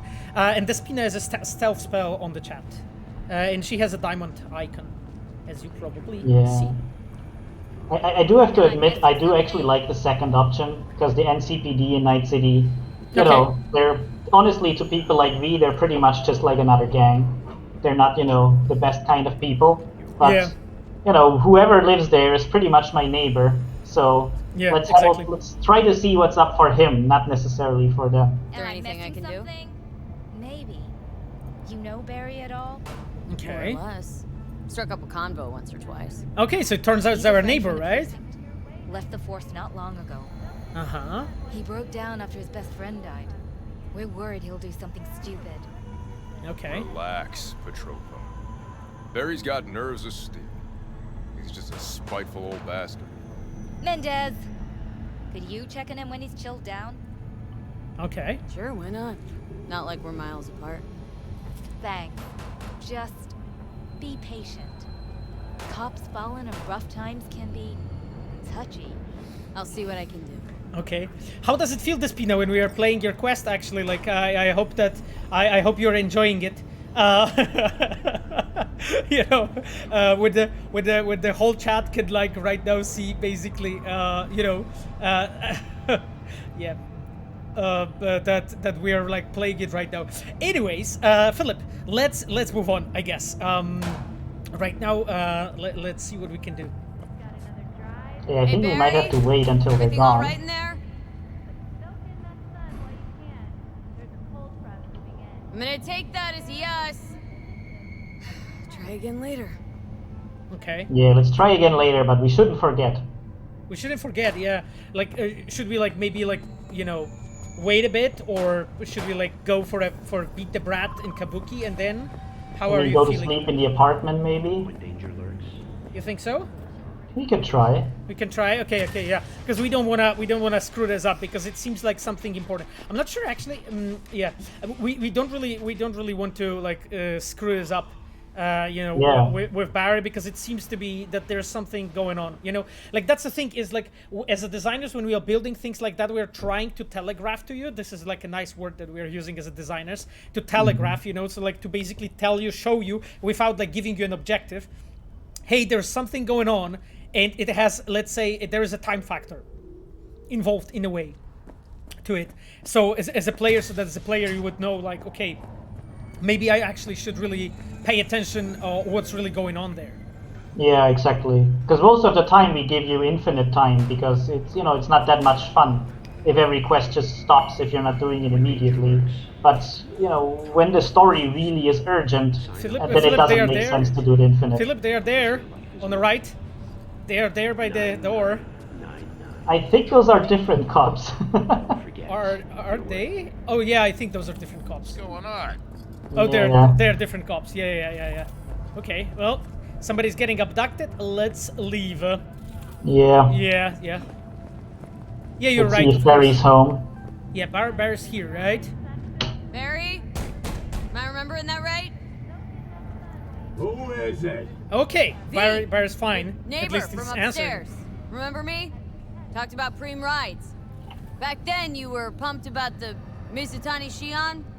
I said it was for flash posers. Oh god, poor Takemura, because he's driving Mizutani, right? Yeah. You gave me this look. I was about to hightail it to the Badlands right then and there. I remember. What do you want? Okay. Yeah, that's actually one reason why later I gave Takemura a really shitty van. Because, you know, his cool cabrio isn't very good to be undercover. Yeah, exactly. Okay. Yeah, I don't like that, you know, this is, you know, using my skills, but I don't like that answer. It's, you know, it's very, you know, be a tough guy. Okay. Just want to talk, that's all.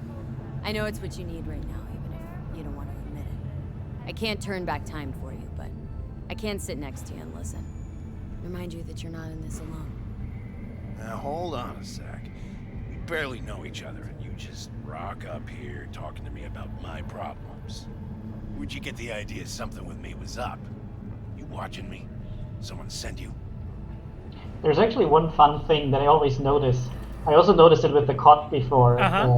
When you sometimes set up the mimics of the characters, so the facial animations, I can always recall what kind of facial animation is playing right now.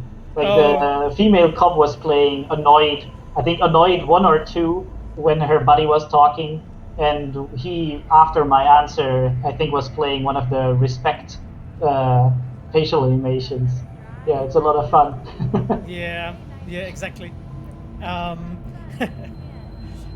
Okay then. Playing forward. So.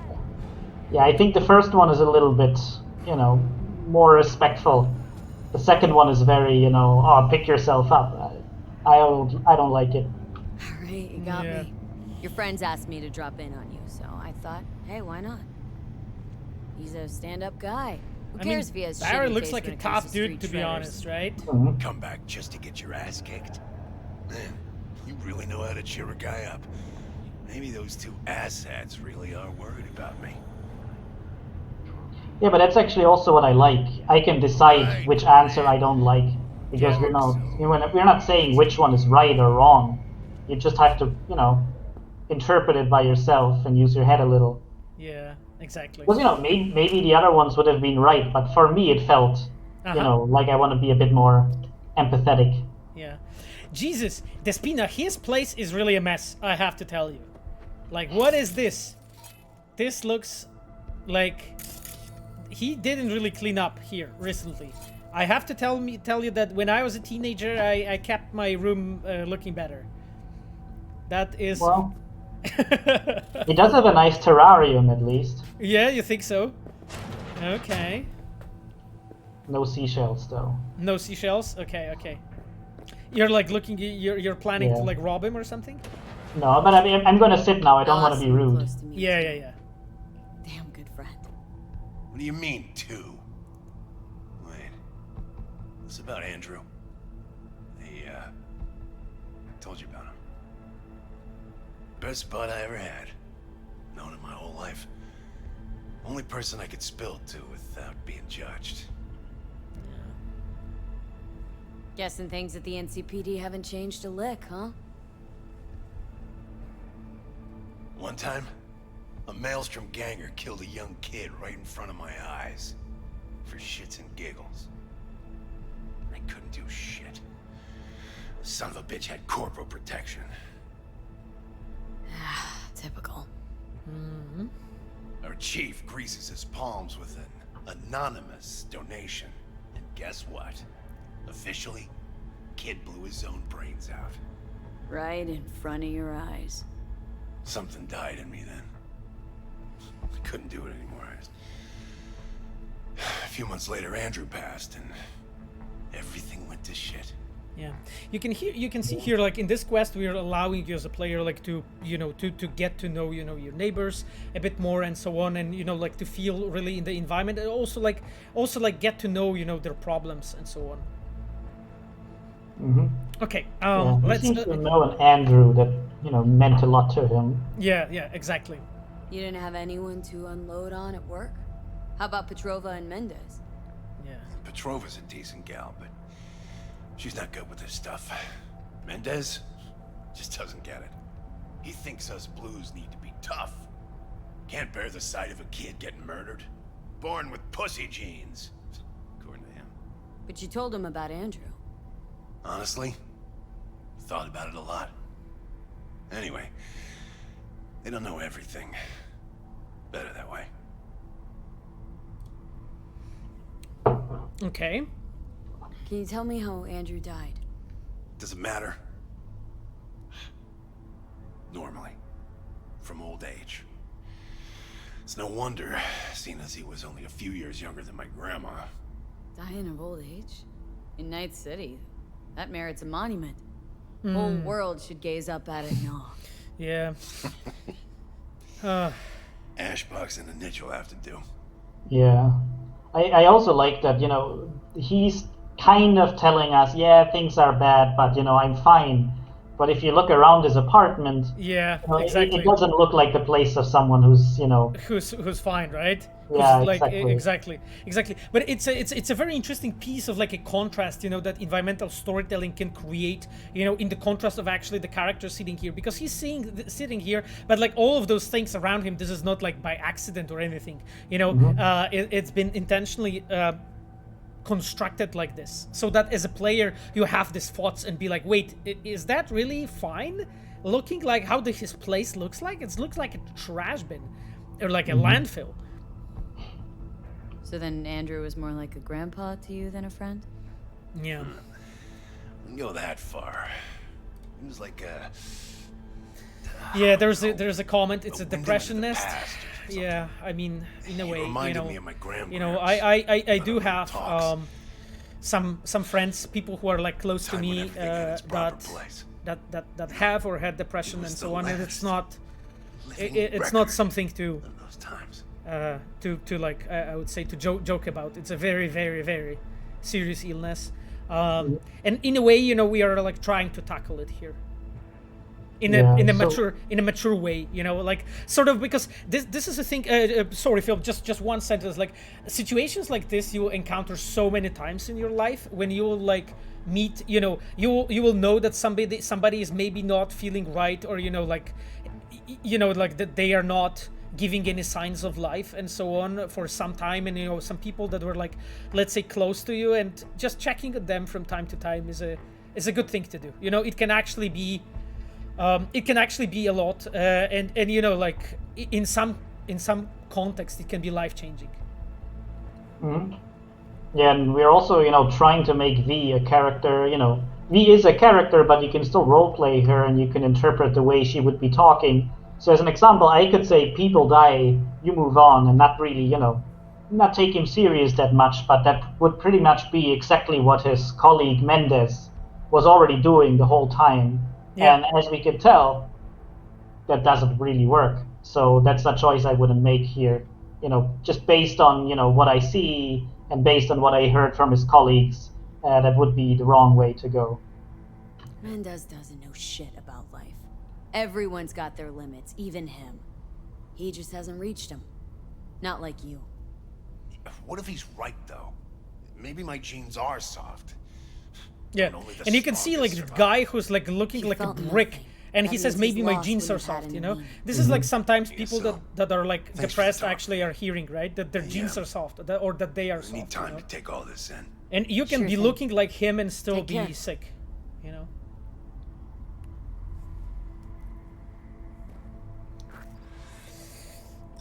Yeah. Anyway, Philip, that was nicely done. That was nicely done. Okay then. So how are you feeling? Are we going to the fight in Kabuki? Yeah, we can now go. Or we have but something. We could also check in with him later, because I think his friends might be here. But see, this is actually interesting because he told us earlier that Andrew, his friend, is in a niche. So I think we could look to the twins. But I would actually like to check on Andrew. Oh yeah, absolutely. So let's do it. I like it. I like it the way I like your way of thinking. Okay. It's you. You talked to Barry. He finally decided to get his shit together. For crying out loud, Mendez.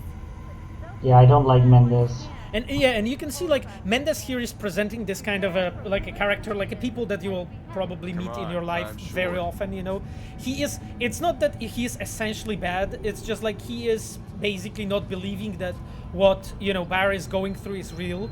And it can have a real destructive impact on somebody's life. And it's just like he's like a different, I would say, type of archetype. Different type of a person, you know, and you can see the strong opposition that we have tried to build here. Hey, so what exactly did Barry tell you about that friend he lost?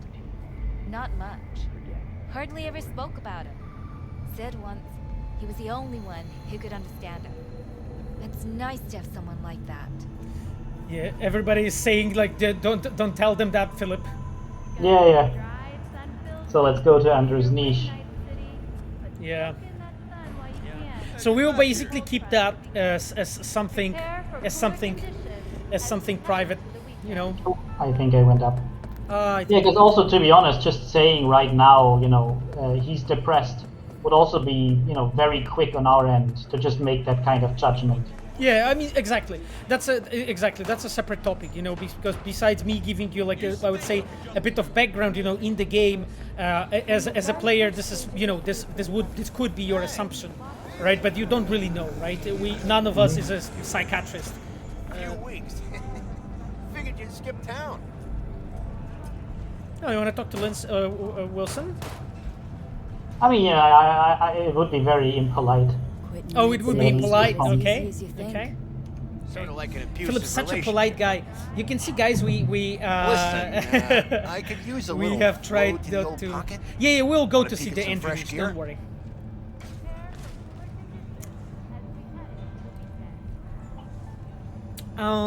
So how are you feeling, Next time through. Philip? Working against the clock today. Working against the clock. I think that's pretty right. I mean, so maybe since, we just talked to Barry, maybe we should check on Andrew right now. Mm-hmm. Yeah, exactly. So you're feeling like checking on Andrew right now? Mm-hmm. Okay. Yeah, there is a comment from Damien. Depression is a very bad, and Cyberpunk deals very sensitive with these topics. My grandma committed suicide, and I could relate to the reaction to suicide ending so much. I'm very sorry to hear it. That this is something that happened. We all mourn the untimely loss of our mayor. I saw the pain he was in, but my mother was just angry, and I had to help her to handle it differently. The suicide ending is more important than the one than the one thing. Future Lucius envisioned for our fair city. Yeah, my condolences. Damien, Yeah, mine too. that it happened. Like, I had few situations like this in, let's say, in the people that were close to me. Maybe not very, very close, but closer people that I knew, and I know how painful and destructive it can be. It's all in the report. Oh, I read it. Except there's no mention of me Yeah, telling you I think we listened to that chat last time, Philip, when we were playing. Okay. Yeah. So let's move on. So you're feeling like going, because right now you have selected the brat one, though. Oh, let me switch to Andrew. Yeah, let's go to the happy together, I believe. It's the second from the top. Exactly. Yeah. Alright. All I mean, for us it's also a little bit of a thing, let's say, as quest designers or writers. When we do want to tackle, a topic such as depression, it also, it brings a certain responsibility with it to, do our research and talk to lots of people and do it right.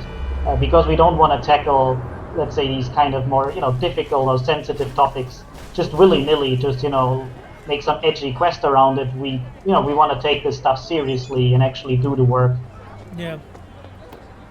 Question is, we don't have a car right now. What's the best way to get there? Maybe steal one. I mean, we can steal one, or you can just walk. Like that's also like that's like, and we can walk around and see what happens, and it's a yeah. I should get this one, right? Yeah. I love it. Oh no, the poor guy. I mean, this is like one of the one of my favorite cars. You switch camera with Q. Okay, yeah, exactly. Where are you? That's why driving? this car is so handy. Like, where are you driving, Philip? Oh yeah, exactly. And we have the perfect music for this car. Yeah.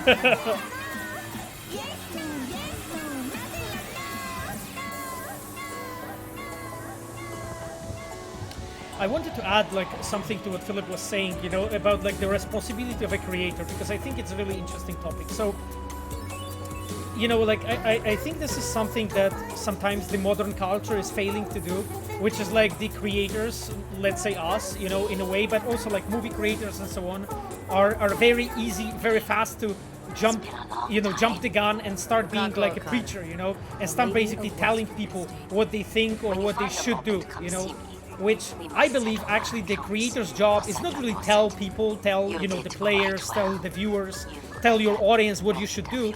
Our job is actually to present the issue in the best, most fair possible way and present you an options, and actually thankfully in the game you can load, you can see different variations, you can see impact of your choices, and we can in a mature way basically speak about certain things. And in Cyberpunk, there's actually lots of moments like this. When we have tried to not to be a preacher, we are not trying to teach you anything. We're actually rather trying to show you different ways, and it's up to you to decide, you know, because we don't have enough competences to really decide what you should do, how you should live your life. But as an artist, as a creator, we have a responsibility to truthfully and well present certain problems, certain issues. And like depression here is one of the topics, but there's so much more actually in Cyberpunk that we have tried to tackle. And this is the same that we've been doing in The Witcher. I think actually we have started doing it way more consciously towards the expansions on The Witcher 3. And here in Cyberpunk it's been, I think, way more common, I would say. When we try to really speak about subjects that are important and interesting, but we do not try to be a teacher. We do not try to tell you what you're supposed to do and supposed to think, because that's something that you as a player, you as an audience, you should decide on your own, because you basically know better what's your situation, what works for you better. Mm-hmm. Okay, let's find Andrew's niche. I'll just like take a quick peek in the chat if there's anything, because like we just keep on playing and talking, and there's so much stuff, you know, coming in. How much designing Night City map and main layout of city took? Oh God! Like yeah, you can play, Philip, and maybe I'll answer this. So we actually had like a city planners specifically engaged with that topic, and that took, I think, like a few years altogether. Like I think that we had a layout pretty much in 2017, 2018. We definitely had it like nailed down pretty well already, but that's something that we've been changing multiple times and like trying to, you know, build it well. And we had like two excellent city planners that's been actually like on that topic. So people who are actually designing cities, you know, and like streets and so on before. So that was, this is how it was tackled. And I think around 2017-18, that was a time when we have kind of had it.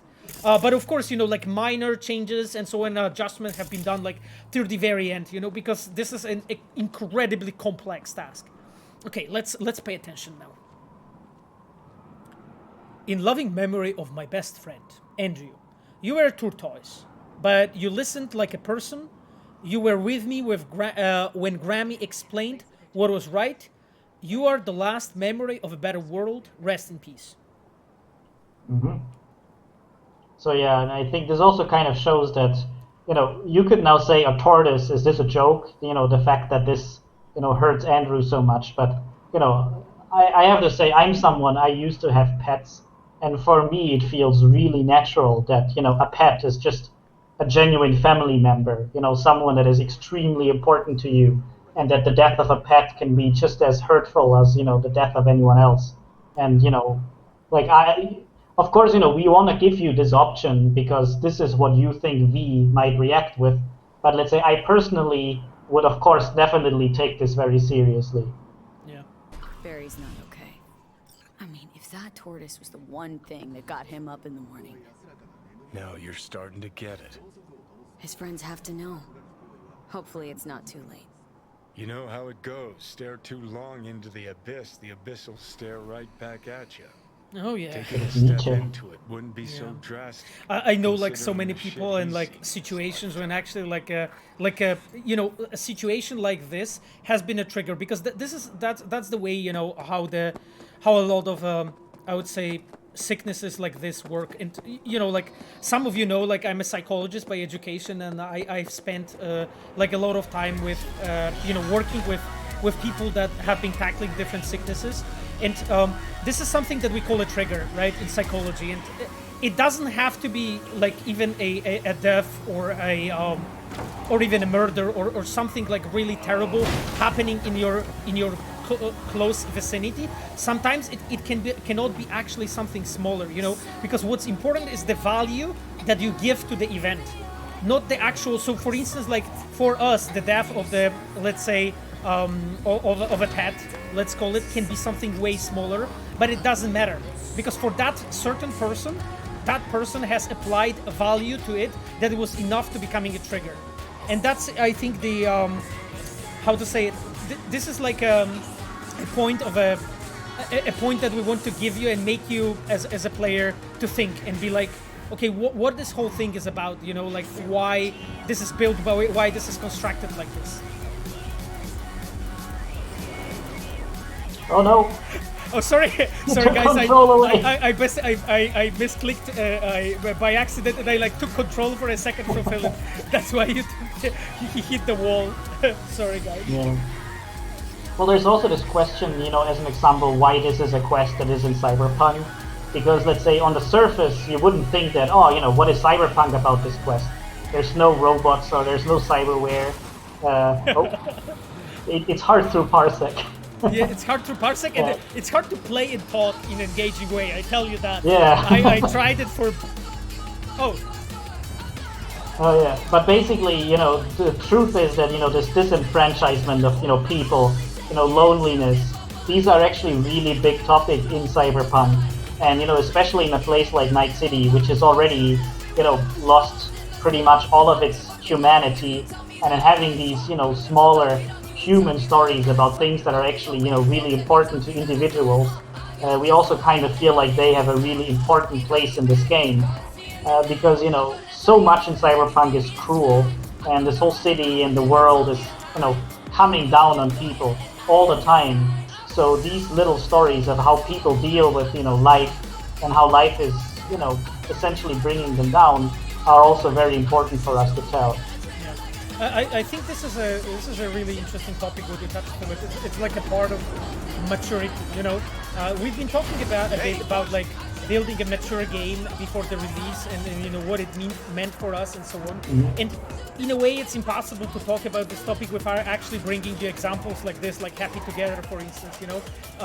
And there's more quests in the game that touch that topic, you know. But just making a mature game is not only, you know, building a game where you have like sex, you know, guts, you know, gore, and I don't know what else, cursing.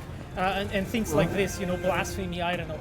Like, this is not what makes the mature game, you know. It's also about the topics, you know, and it's also like the way how we treat our audience, right? We always try to, at least that's our intention, right? I don't know if it always like comes across like this, because it's just it's not that simple as it sounds, but we always try to treat our audience with a respect, you know, and and that respect comes in the fact that what I was talking about slightly before, about like trying to be an artist who presents you different like shades of gray, different like elements in life, different issues and problems, but we try not to be a teacher, you know. We try not to tell you what you're supposed to do and think. We are giving you the option to pick, you know, and that's the way how maturity, for me at least, is understood in Cyberpunk.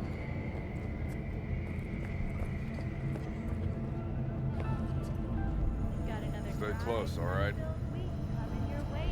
Okay. Barry isn't in great shape. So much so, in fact, that he preferred to talk to a tortoise instead of you two. That's supposed to be funny? Yeah, and you can see the reaction of somebody exactly like, it's basically the exact reaction of somebody hearing that, you know, the death of the pet can be such a, like a trigger, you know? And apart from you guys, all he had was a tortoise. His best friend. A memento of his grandma. Till he died, that is. Fuck. I don't fucking believe this. You're bullshitting me. Yeah.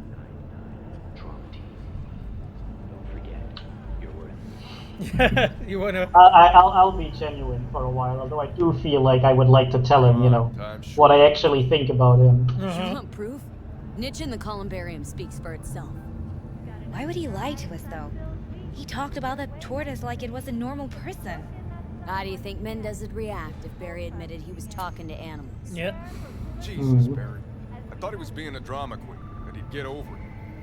Yeah, you can hear it like very often, right? Like especially the English-speaking, our English-speaking players, like get over it, right? Yeah. When something is bad happening to you, you can hear get over it, right? No, this is not something you can do actually. Yeah, usually it's the worst kind of answer you can give. Yeah. Let's see basically how's the situation looking right now. Come on, Barry.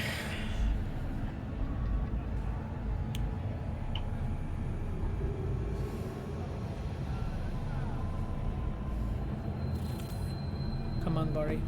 I already told you. You ain't got a warrant, you ain't coming in. Damn it, Barry. Can't we just talk? Petrova told me your last case was a real ball buster. Boss told you to keep your lips sealed, huh? Had a similar situation once, you know? Fucking child killer. Yeah. Dirtbag was on the You can see how he speaks right now, right? Like, he is using a case, you know, in his past to relate to a person. Green with this funny yellow cat. Get in. Yeah. Yeah, so we'll let it talk. We'll let him talk. Yeah, exactly. Let's pick at the chat, Philip, because we didn't like answer too many questions recently, and there's so many. There was like so many people pointing things out. We wanted to like, of course, you know, focus on the quest and so on. But oh, I see that David redeemed Gamedev career advice. Philip, so your question to you: what is the best Gamedev career advice that you could give from your point on right now with all your experience from this time? Let's say for somebody who wants to start. That's a good question. So there's of course lots of avenues. So I'll talk, you know, specifically about, you know, what worked for me, and that was of course, you know, modding or simply, you know, taking any engine and doing any kind of work. Because I think if you want to make games, one of the most important things is to figure out what you want to do. Because, you know, of course, if you're making really small indie games, it is a jack of all trades kind of work. But there's also lots of specialties you can get in, as an example, at places like CD Projekt RED.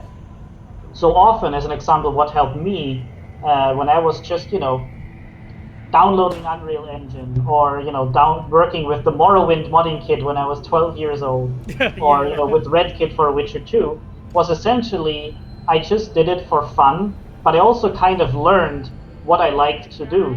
So an interesting little tidbit is that my original interview at CD Projekt wasn't for quest designer, it actually was for level designer, because I also just really enjoyed building levels. But then I also like to put stories into my levels. So quest designer seemed like, you know, the perfect middle point of all of these things. And I think this is also really important, also if you want to be a game artist, to essentially just go out and try it. There's so many different ways, you know, download Unity engine or use the RPG maker you can do on Steam and just do something. Because if you want to make this into a career, you shouldn't go at it with the thought of, oh, I'm now making a project and I'm going to use this first project to apply at companies. I think the best case is if you just see and just do it and see if it's fun. And if you can do it all day and you love it and you want to do it all the time, then it's probably, you know, a good direction for you. And most importantly, you know, let's say game development is a really, really popular job. People, you know, it's a dream job for many people. So also lots of people apply. So if you actually have something cool to show off, you know, some projects that you actually have worked on just for yourself, for fun, can also be a really good portfolio later on. But yeah, the best tip I can give is, you know, no matter if you're, as an example, you know, studying game design or studying game art, which is also really important and really good, is also just go out and do projects. Do projects by yourself, do projects with friends or with other people, as an example from university if you study it. And, you know, then you, honestly, it just goes and you see what you like best. If you want to go indie, if you want to join a big studio, and just doing game development for fun. That is honestly the best tip I can give. Yeah, exactly. And to what Philip was saying, I will just like add one tiny thing, and that thing would be just try to start working on anything. Philip was talking a bit on the modding, but like I sometimes like keep on hearing people like asking, hey Paweł, like if I'm writing a poetry, is that something that's usable? Or if I'm writing short stories, or I'm doing a card game, everything is. Honestly, if you would like tell me that you want to like apply for like, let's say junior quest designer or like quest design intern, and you would tell me, hey, I've been building furniture for the past 10 years, you know, it's actually a real case that we have. I've been building a furniture and designing my own furniture and so on. And, you know, I'm good in that. I was designing this and so on, doing my own stuff.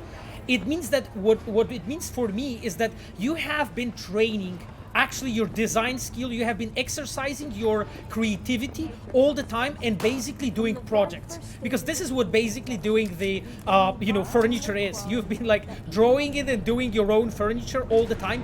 So what I'm trying to say is like when you're actually a when you want to start a career in game dev, like start from anything creative, and it can be so many different things. Like if you are doing a YouTube videos, that's amazing. Do YouTube videos, do interesting discussions, do interesting montages, anything really to start with, because for us, what's really important is the fact that you can take the idea and bring it up to fruition. So like actually make it happen. So that you have something on your YouTube, let's say, and you can show it to us and be like, hey, this is what I did. Because then I know, okay, it's actually a person who actually has goals. It's a person who can actually like pull off what he or she wanted to do. It's a person who actually has some, imagination and so on. This is super important. But anyway, let's go to the second question. So Philip, the second question actually that I saw in the chat that somebody redeemed the point. There was a question of recommend a reading. Question maybe to you first. Is there a book that you would recommend, maybe from design, from management, or even like or maybe some more, or maybe you can even go into interesting movie. So like even something that you think would be valuable for somebody starting. Let's say to learn about those topics. Sorry. Now you have to repeat. Like what kind of specifically about management? No. Yes. So you can go into different directions. It can be like about management. It can be about design. Whatever you feel that is a valuable source of information. The book that you would recommend, and then I can go into something that I can recommend. Or I can go first if you prefer, and you prefer. Yeah, go first. I actually have to think a little bit because I read a lot of fiction lately. Okay. So I would have to think of a non-fiction, design kind of book that I would recommend. No worries. Okay then, Philip. So take over playing. Let's go to the fight in Kabuki, and I will keep on talking. So there's like actually a bunch of things that I could recommend. One of the most important books you can probably read right now as a storyteller in general is a scenario for 21st century. This is a movie scenario. Like this is, if I remember correctly, this is how the book is called. It teaches basically a method of constructing the storylines from like correct 3-act structure. When you like build the story, starting correctly when the story has a beginning, middle, and end, correct development, building actual correct story arcs, and so on. So regarding storytelling, I think the scenario for the 21st century is something I will definitely recommend checking out. It's available for sure in English, in Polish, and I think there is also a German version that I saw. I think there was like 4 or 5 language versions available for the scenario of 21st century. So this is regarding like storytelling, if you would like to read. But there are also like other books like that are amazing. Because I saw that there was like 2 people that redeemed points for recommended reading. So another book that I would advise you to check, and this is a bit more about the management. So if you're like a leader and you're like building your own team, let's say, even if it's like a classroom, or you're like still studying, or you're like a lead in a small team, or you're like let's say an indie dev, there's like an amazing book by Robert Gini about a culture, and the book is called Culture Code. That book talks about the heavily, really well functioning teams, so how that kind of team is constructed, what kind of values that team has, and there are like amazing examples, even from the war and so on. When you as a we'll get there in a second, Philip. When you as a person, you can learn actually, how to build and construct the well functioning team. So I will repeat, the book is called Culture Code, and if I remember correctly, the author is Robert Gini. I recommend very much this book, specifically the chapters about something that Robert Gini calls belonging cues. So those, I would say, factors, like those signs of us belonging to each other, being similar to each other. That's like one element. And second thing, that when he talks about communication, specifically equality in communication, I think this is something that is very valuable for managers, especially in the teams leading like creative endeavors. Okay, Philip, let's go. Yeah, the CD Alright. the CD on REX looks just insane. Like Yeah. when you look at the CD like a moment ago, I was like, holy shit. This looks so well. Like our environment or kicks ass. Okay, this is actually a quest that Philip was doing, right? You're playing your own quest right now. Yeah, exactly. So, the fun point of this quest was kind of, the main topic of this quest was fist fighting. And of course, let's say fighting with your knuckles always feels a little bit, the same. So we of course knew we would have to be a bit clever about it and actually tell interesting stories about it. So, I kind of tried to come up with very unique characters for all of these fights. And, also characters that, fit a little bit the cyberpunk topic. So as an example here, we have the twins Certo and Esquerdo, which I know Portuguese people will already find out some little detail, which is that those two chose their names not in the most clever way possible. Essentially, they're brothers who wanted to be a single person, and they exchanged brain hemispheres, the left and the right one. So they just wanted to change their name, and checked what left and right means in Portuguese. Problem is, they're not really the brightest guys in the world, so what right is in Portuguese actually is more like correct and not the direction. So what they are called is left and correct. Yeah, exactly. Or I think left is the... I'm not even sure myself right now. I'm not Portuguese, but we did check with our localization team. So we wanted to kind of show that they're not very clever. Yeah, exactly. Maybe we have like a Spanish-speaking actually viewers. Absolutely. Portuguese-speaking viewers that could actually write about this, because I remember this. It was actually It was actually really cool detail. That it was like that it was. Yes. Okay. That we were discussing. Okay, Philip. I think we can move on. I'm just looking at the chat if there was like something that we should discuss. But I think there was just a ton of questions, but nothing. I think specifically about this moment. So let's move on. I really like this guy playing the guitar though. Yeah, that's actually also one thing. When I did the community for this place, I just tried to make it, let's say, a real chill meeting of unique people. People that aren't just, like anyone else, but they just like to hang out together. So I try to, make them all look like they have a little bit of a story behind them. On this shard later, you can actually read a little bit about how those two guys chose their names. Oh, yeah. Yeah, and I saw the chat was already taking bets on how well I'll do.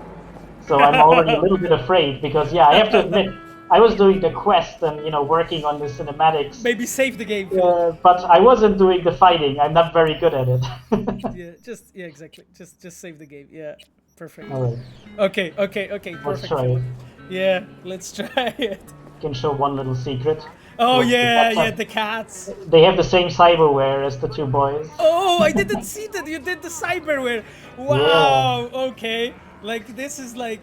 Yeah, you can see, guys, like, I worked on this game for 5 years, and I don't know about all of those things. Sometimes it's just like, it's insane. Wow, but I like the cyberware, Philip. That's neat. Okay. Which one of you is my guy? Me. Wasn't expecting a tag team, but whatever, I guess.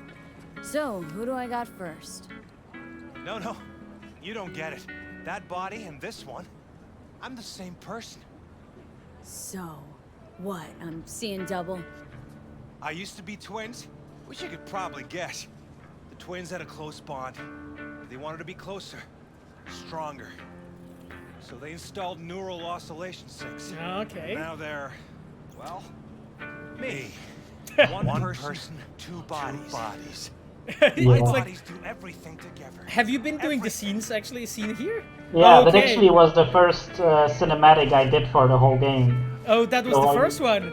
Yeah, so it was a very good one, because I got to have a lot of fun. Yeah, I see it. Let me just peek at the chat real quick if we have like... oh, and there is Master Zion wrote, actually. Right means certo, correct? Or derecha, direction. I'm Brazilian and I live in Gdańsk. Oh, hello. Okay. Great. Thank you very much for this, Adam. Okay then, so let's focus on the fight. I really like the fact like that something that you Philip that Philip did here, which is like we call it like 360 move turn. When you like actually turn, they actually like you can see they correctly turn. And what's actually funny is the fact that that both of them have one holds the hands in the front and one behind. Yeah. It's like so. Yeah, funny. those are the little details that they're almost one person, but they're a little bit different. So sometimes they actually mirror movements, but not all the time. Yeah. Really do everything together? Even under the sheets? I have one girlfriend for both bodies. If that's what you're asking.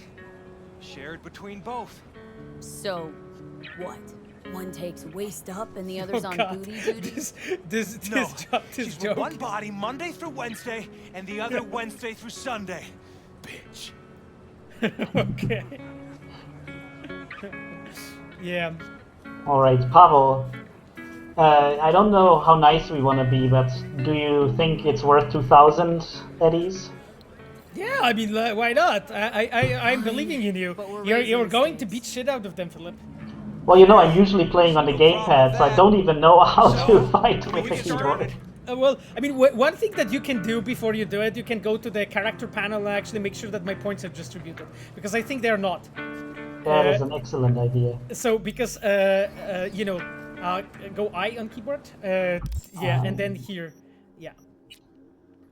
Exactly. Yeah, you can see how many perks we have. Perks 6 and attribute points 3. So like, give yourself something that will help you out with this upcoming. Okay, cool. With this upcoming for sure. With this upcoming task.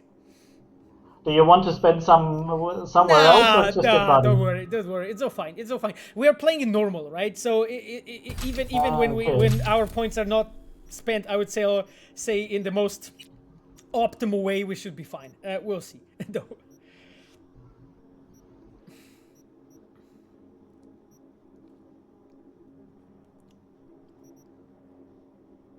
Yeah, so you're like you're looking for something for a street brawler.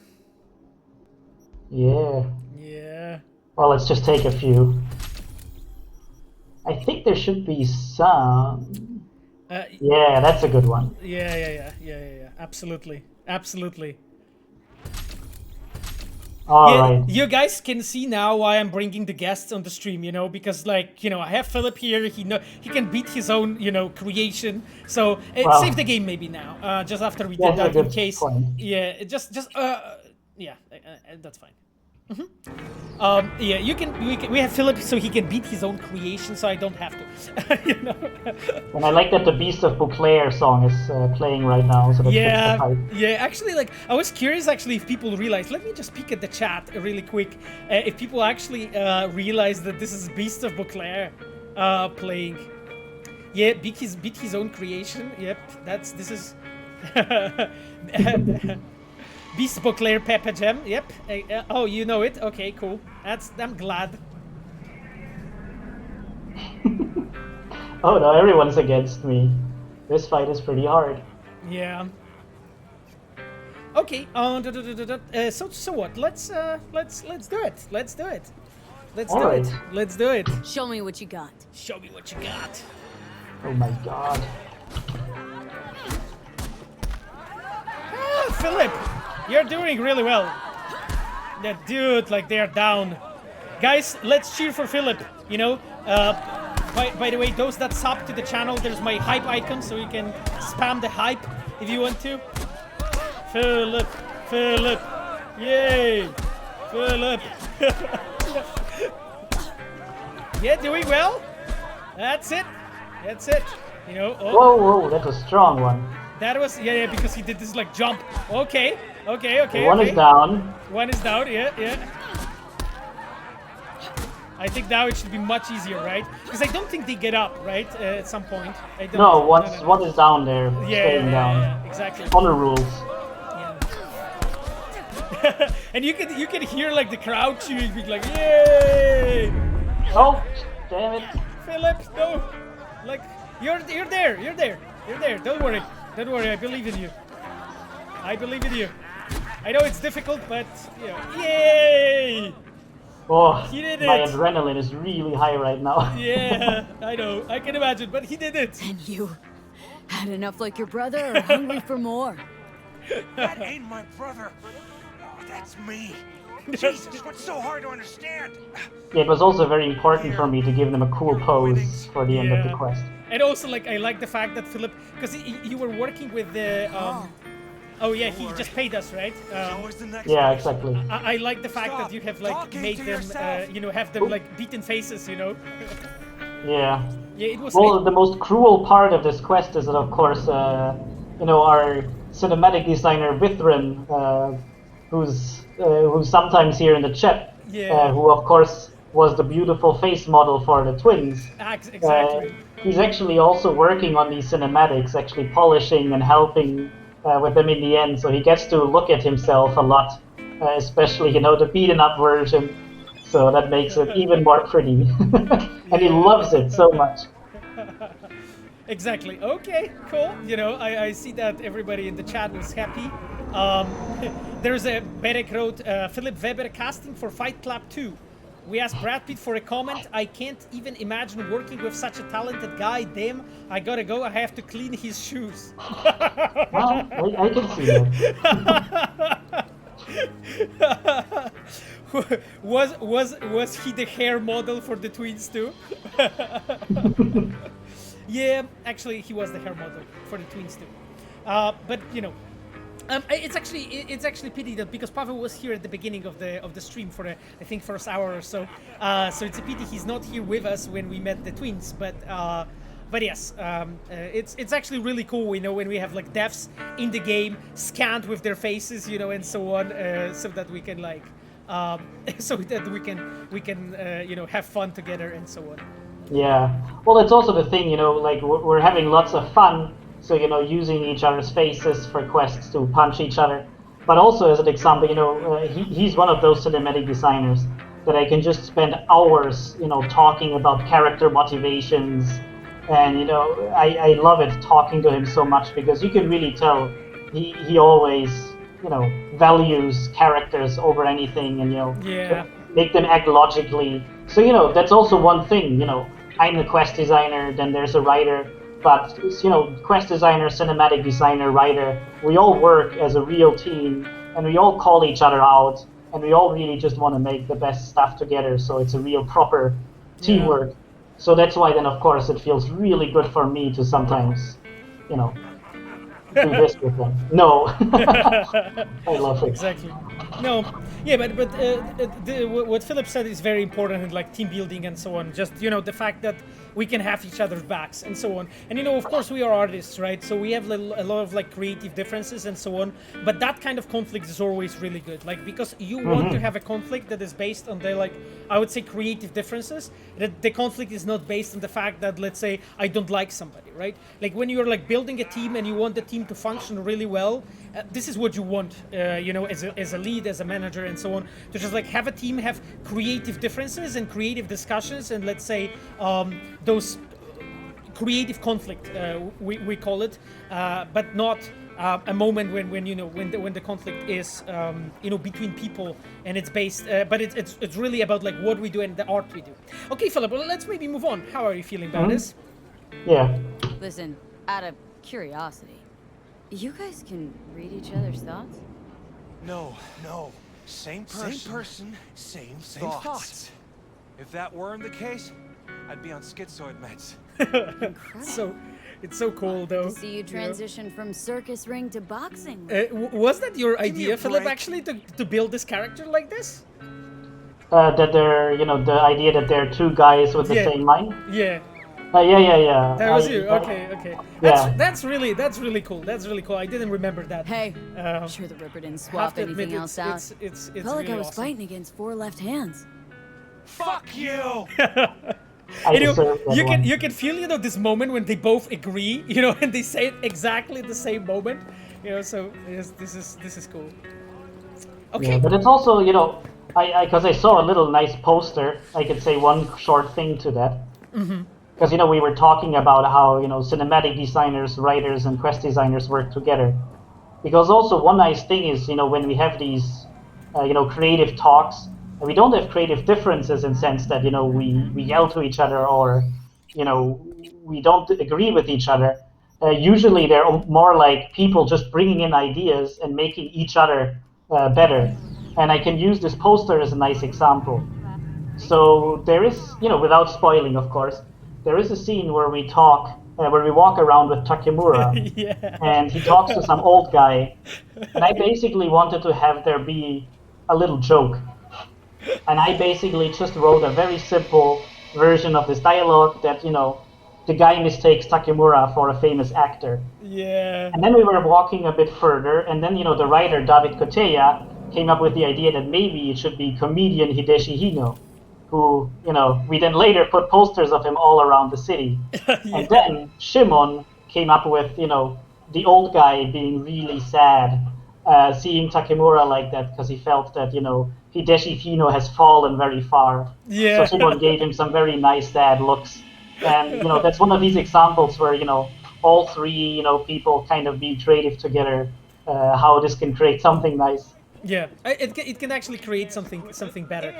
Philip, so how are you feeling? Maybe we could like do some open world stuff, you know, right now, or like some quests that we have nearby before we going to meet Takemura, because we have like an hour more, I would say, of playing on the stream, and then we will switch to questions from the chat completely at the end. So maybe let's do some open world thing, you know, that is just close by. Let's look at the map. What cool thing? Oh yeah, why not do the question mark? I'm not actually sure if you can like reach it. Yeah, I don't know. Maybe danger's moderate. Yeah, I think you're like close enough to like actually get there on foot. So we could just take a look. It might be something that Arrow has worked on. Oh really? I think the arrow thing is a little bit further. I think it's here. So let's go there. Actually, let's do this because I think Arrow's still with us, and we actually I think we both know what that is. We have played, you know, one quest from Despina when she was in the chat, and right now we will play something from Arrow.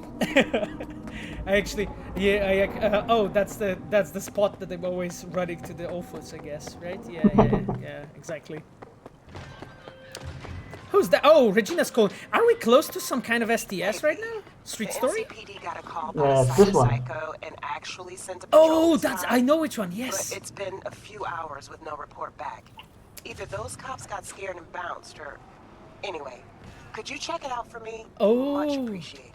Yeah, guys. So this is like a small thing, you know, like I would say like a series of events, you know, in the Night City regarding cyberpsychos. And actually, Philip, who's with us, has been like a person who was leading the subject, like that small, I would say, chain of quests. And I think this one is actually with from Ero, right? As we said. Yeah, exactly. Okay, so let's do this one.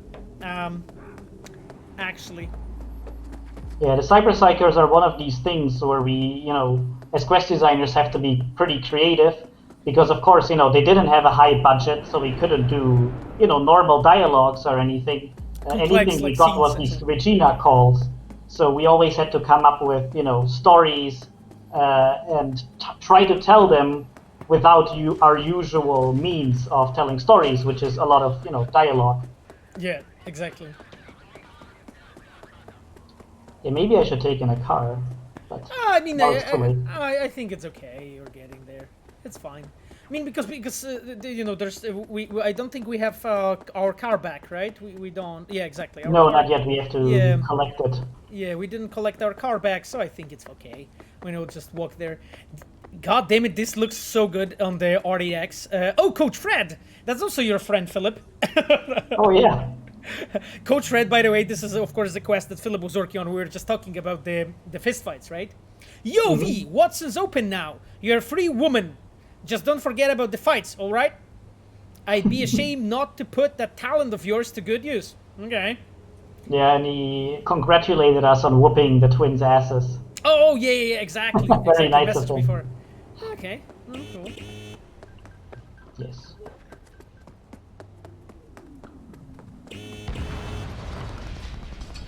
Did like something exploded? Yeah, I think we're getting closer to our. Okay. Yeah. Our friend there.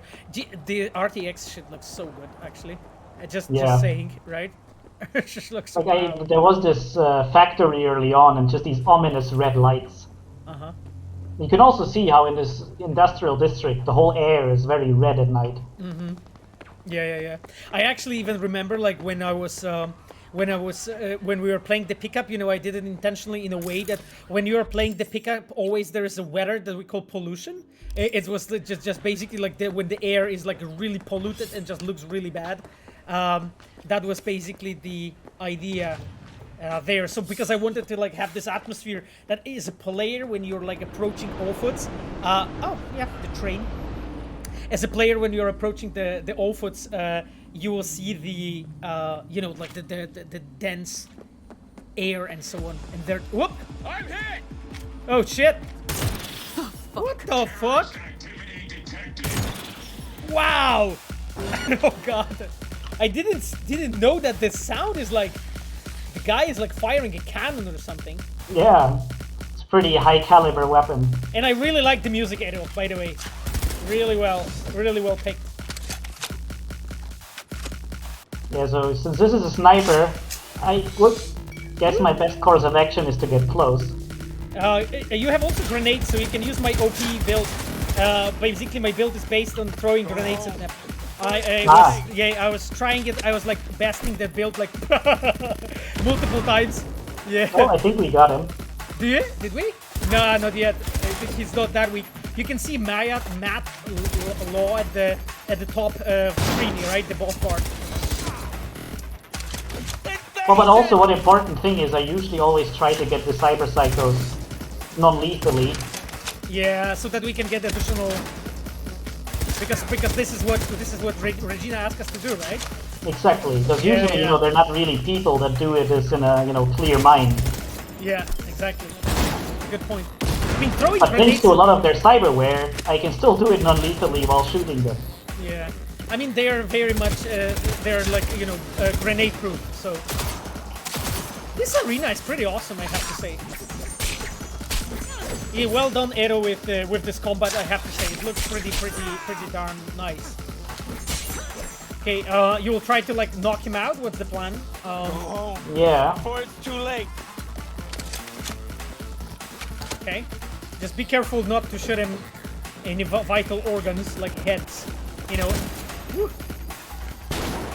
or like legs. Yeah, he has very fast cyberware. Yeah. Actually, really cool. It looks Oh, good I think actually. I'm almost done. Yeah. Woof. Okay, yes, and he's alive. Okay, good. He's still alive. This is good. Yeah, we have the Nekomata from him. That's a very nice rifle. Yeah, it's a really nice rifle, actually. I think, isn't that this one that Edo was like customly implementing here? For him?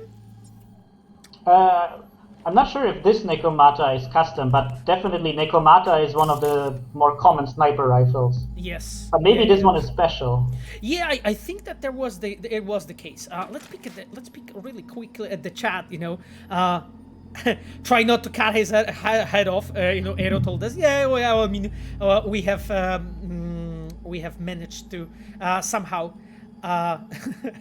Repek wrote empathy. Yeah. By the way, glad to see you, Maciek, with us. It's really cool that you have arrived. Repek is actually our community manager, and he's handling the Gwent and the Gwent tournaments and so on. I think today was there like a Gwent Open or something? I'll definitely watch it. I really love those tournaments. They're actually really high quality. There is a question: how is it possible to request more weapon types for DLC? For example, crossbows and handbows. I mean, we won't be talking much on the streams regarding the DLCs. You know, we have various things planned, I would say, and this is where I will leave it at too. Believe me, like we will be looking at the game and like to add to the game things that we feel will enrich it the most. And I think this is, I would say, our perspective, you know, on things. And as soon as we can talk about it, you'll be first to find out, you know. Okay then. Gwent Master Final Season 1 is coming on 5th or 6th of June. I see. Okay, then cool. Let's move on, Philip, with the quest, because I think we just need to search the area for information, exactly. right? So yeah, it seems like this guy was shooting people with his sniper rifle. Yeah, it seems so. Okay, let's check the archives conversation. John and Deng are talking. John, yo, Matt Liaw says hi. Says you were in the same unit, Militech. Matt's alive? Yeah, why wouldn't he be? Saw him step right onto a mine in Panama. Shit, I thought he didn't make it. How's he holding up these days?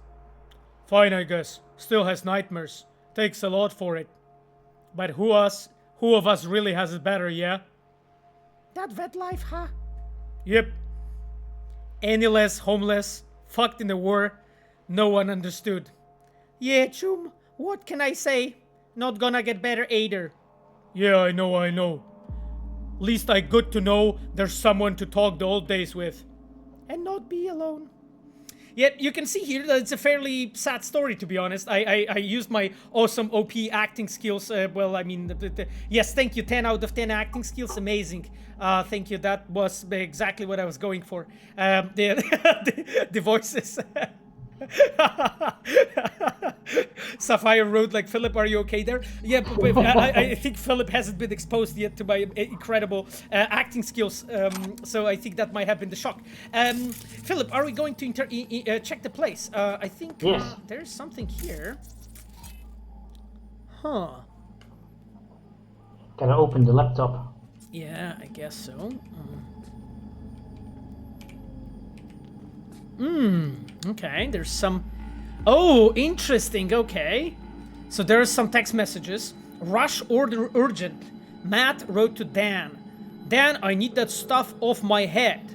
I really need it. I'm out. Starting to think some desperate shit on loop. I know I owe you, but fuck, man, I need it, and I need it today, you know? Whatever you want in exchange, man, I'll do anything, okay? I gotta kill, steal, whatever. Please. And then Bank of a Night City wrote to Matt. Interesting. Dear Mr. Law, or how we should read it, Philip? Liaw? Liaw? Yeah. Dear Mr. Liaw, I regret to inform you that due to your repeated defaults on your payments, we are now forced to close on the property for which the loan was taken on, Milagro Terrace 12. Please vacate the premises with the 3 working days receipt, or this message otherwise will introduce eviction measures as part of the clear to kill system. Oh god. Jesus. So you can see actually that this guy, if I'm reading it correctly, he's like a veteran, Philip, right? That he was like just completely left out by the society and just like had to handle himself, and you know, of course, bank, you know, didn't support him and so on, and he was basically threatened to be forcefully removed from his flat in 3 days, right? PTSD shield policy lapsed. Huh. Yeah, and you can see that this is for something called Hero Scare. So apparently there is basically a program for officers experiencing PTSD. So you can see here basically how those text messages are built, to just give you the whole background of that story, that in this case Ero and Philip designed. Dear Mr. Liaw, due to the termination of your employment and mercenary solutions, your health insurance policy PTSD Shield has been cancelled effective immediately. So I guess we can assume that this is the cyberpsycho attack he experienced, right? As a direct result of that situation. Any appointments made prior to the notice have been cancelled, and any medications have been discarded. We're also informing you that you're welcome to use the government Veterans Care Program. Current appointment wait time 756 days. Oh God. To register, it just feels too real, right? For like a current healthcare situation all around the world. To register for an appointment, please send the following text message: help. Well, that's telling, I guess, Philip, right? Yeah. Yeah. I think so. That's actually also something we just wanted to do generally for the cyberpsychos, because we kind of especially as an example with our colleague Patrick Mills, we try to frame cyberpsychosis in an interesting way, which is that it's mostly a term essentially coined by the media in Night City, where there's very different people, many different people that have various problems, lots of problems caused by corporations, others by war, just generally Night City, cyberpunk life being very hostile to, anything but the 1% of, corporate higher ups. And, whatever happens, if someone, goes cyberpsycho, that's essentially just a label that, the Night City news stations put on, that are of course paid for by the corporations, because, they don't want to have these news about, bad things happening. Cyberpsychosis is a very, simple reason for them to just say, oh yeah, this guy went cyberpsycho. There's nothing wrong with our system. There's nothing wrong with our corporation. Yeah, exactly. Yeah. There's no, it's just happened like that. And of course, then, this more classical way of cyberpsychosis with having lots of cyberware, of course, does have an effect. Because, let's say these corporations pump people full of dangerous cyberware. They essentially make people into weapons, and, people that shouldn't necessarily be at that point in their life, weapons. And most of their time, these weapons are still owned by the corporations, and they have to pay back loans. So, it's a very vicious cycle, and we kind of wanted to show that, these easy answers aren't usually the ones that are the most accurate. Yeah, absolutely. It's a very interesting point what you just made, Philip, because it's just like it presents the fact that as the like even with the small stories like this, the designer, like storyteller, is able to tell like an engaging, interesting story, that is just a background in a way, and that still fits the world in a nice, interesting, engaging way, and this is a. I think this is a very powerful example. Okay, then I will now send the message to Regina, right? Regarding this, I think it's this, right? Our cyberpsychos out cold by the life, transferring you the data I gathered. Looks like it was an ex-merc working for some corporation. Soon as he stopped being useful, they tossed him out on the street. Guy kept his combat implants, had PTSD. Stop taking his meds, you can fill in the blanks. Yeah, exactly, Okay, and that's the answer from Regina. Thanks for going the extra mile. So a batch friend of mine just sent over his data. A guy's head was a mess. Must have taken 4 times doses just to make it through the day. Eventually the corp cut off his health insurance, the cash dried out, and then the ticking time bomb exploded. But was it really from the implants alone? Who the hell knows? Either way, your eddies are in the air. Thanks for taking care of this. Okay, Regina. Okay, Regina. Okay, Philip. Let's go back. Okay, yes, we have sent the information to her, and the eddies are back. Okay, you can take over the playing, I guess, if you want to. Oh, sure. Let's maybe take a look on something that is actually in the vicinity. But let me just first really quickly pick in the chat, so that we are not missing any. Use Regina's voice, Paweł. Yeah. There's a question, hey guys, will Cyberpunk become more interactive in the future, like markets, brothels, maybe collectible brain dances and so on? As I mentioned, guys, a few times already, we want to be really talking about like our future plans, right? As soon as we actually can, we'll be first to let you know, believe me, like we'll be talking about it all time and so on. We definitely like listen to the feedback from our players. We know what you guys don't like. We also have our own, how to call it, like thoughts about like what works in the game, what doesn't, and so on. And we'll be trying to address what's possible moving forward. And you'll definitely find out what will happen. Yeah, the TheSphereHunter Road to. I'm so excited for the future of the game. Thank you. I'm excited too. I have to say, when will a better graphic come out to The Witcher? I suspect that you're referring to the... Yeah, take over, Philip. I suspect you're referring to the next-gen update for the game. So as I mentioned before, as soon as we'll be able to talk about it, we'll definitely let you know. Regarding this, no, we don't have yet any information to talk about regarding this. What you're feeling like doing another minor quest, Philip? Or maybe this one? Yeah, we can like go over like let's say go towards this part of the city. Why not? And do so because I think this is gonna be like a street story, the one that you just selected. So why not? Let's check it, and maybe there will be also like a bit more action, you know, so that we can play a bit more. Yeah, because guys, it's right now it's 10:30 here in Poland, so we'll like basically play till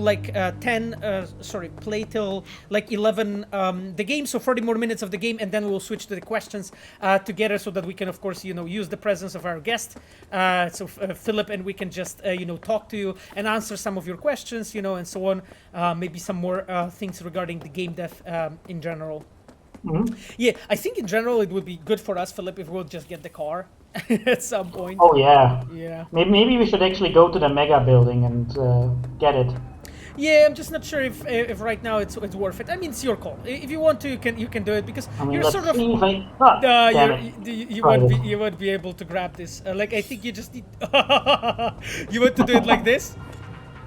You want to do it like this and then rob him? I'm not sure. Yeah, you managed. Okay. Well, we have so much body that you can maybe change the radio though, if you feel like it. It's R. If you press R, yeah. The body you can go, yeah. The body. Yeah.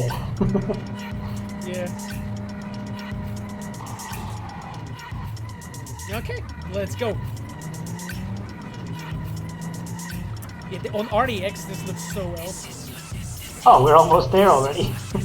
Yeah, so actually, let's park the car here and remember about it. Yeah. Okay, let's do it. Let's see basically what happens. Look at these reflections. You're looking at the reflections, yeah.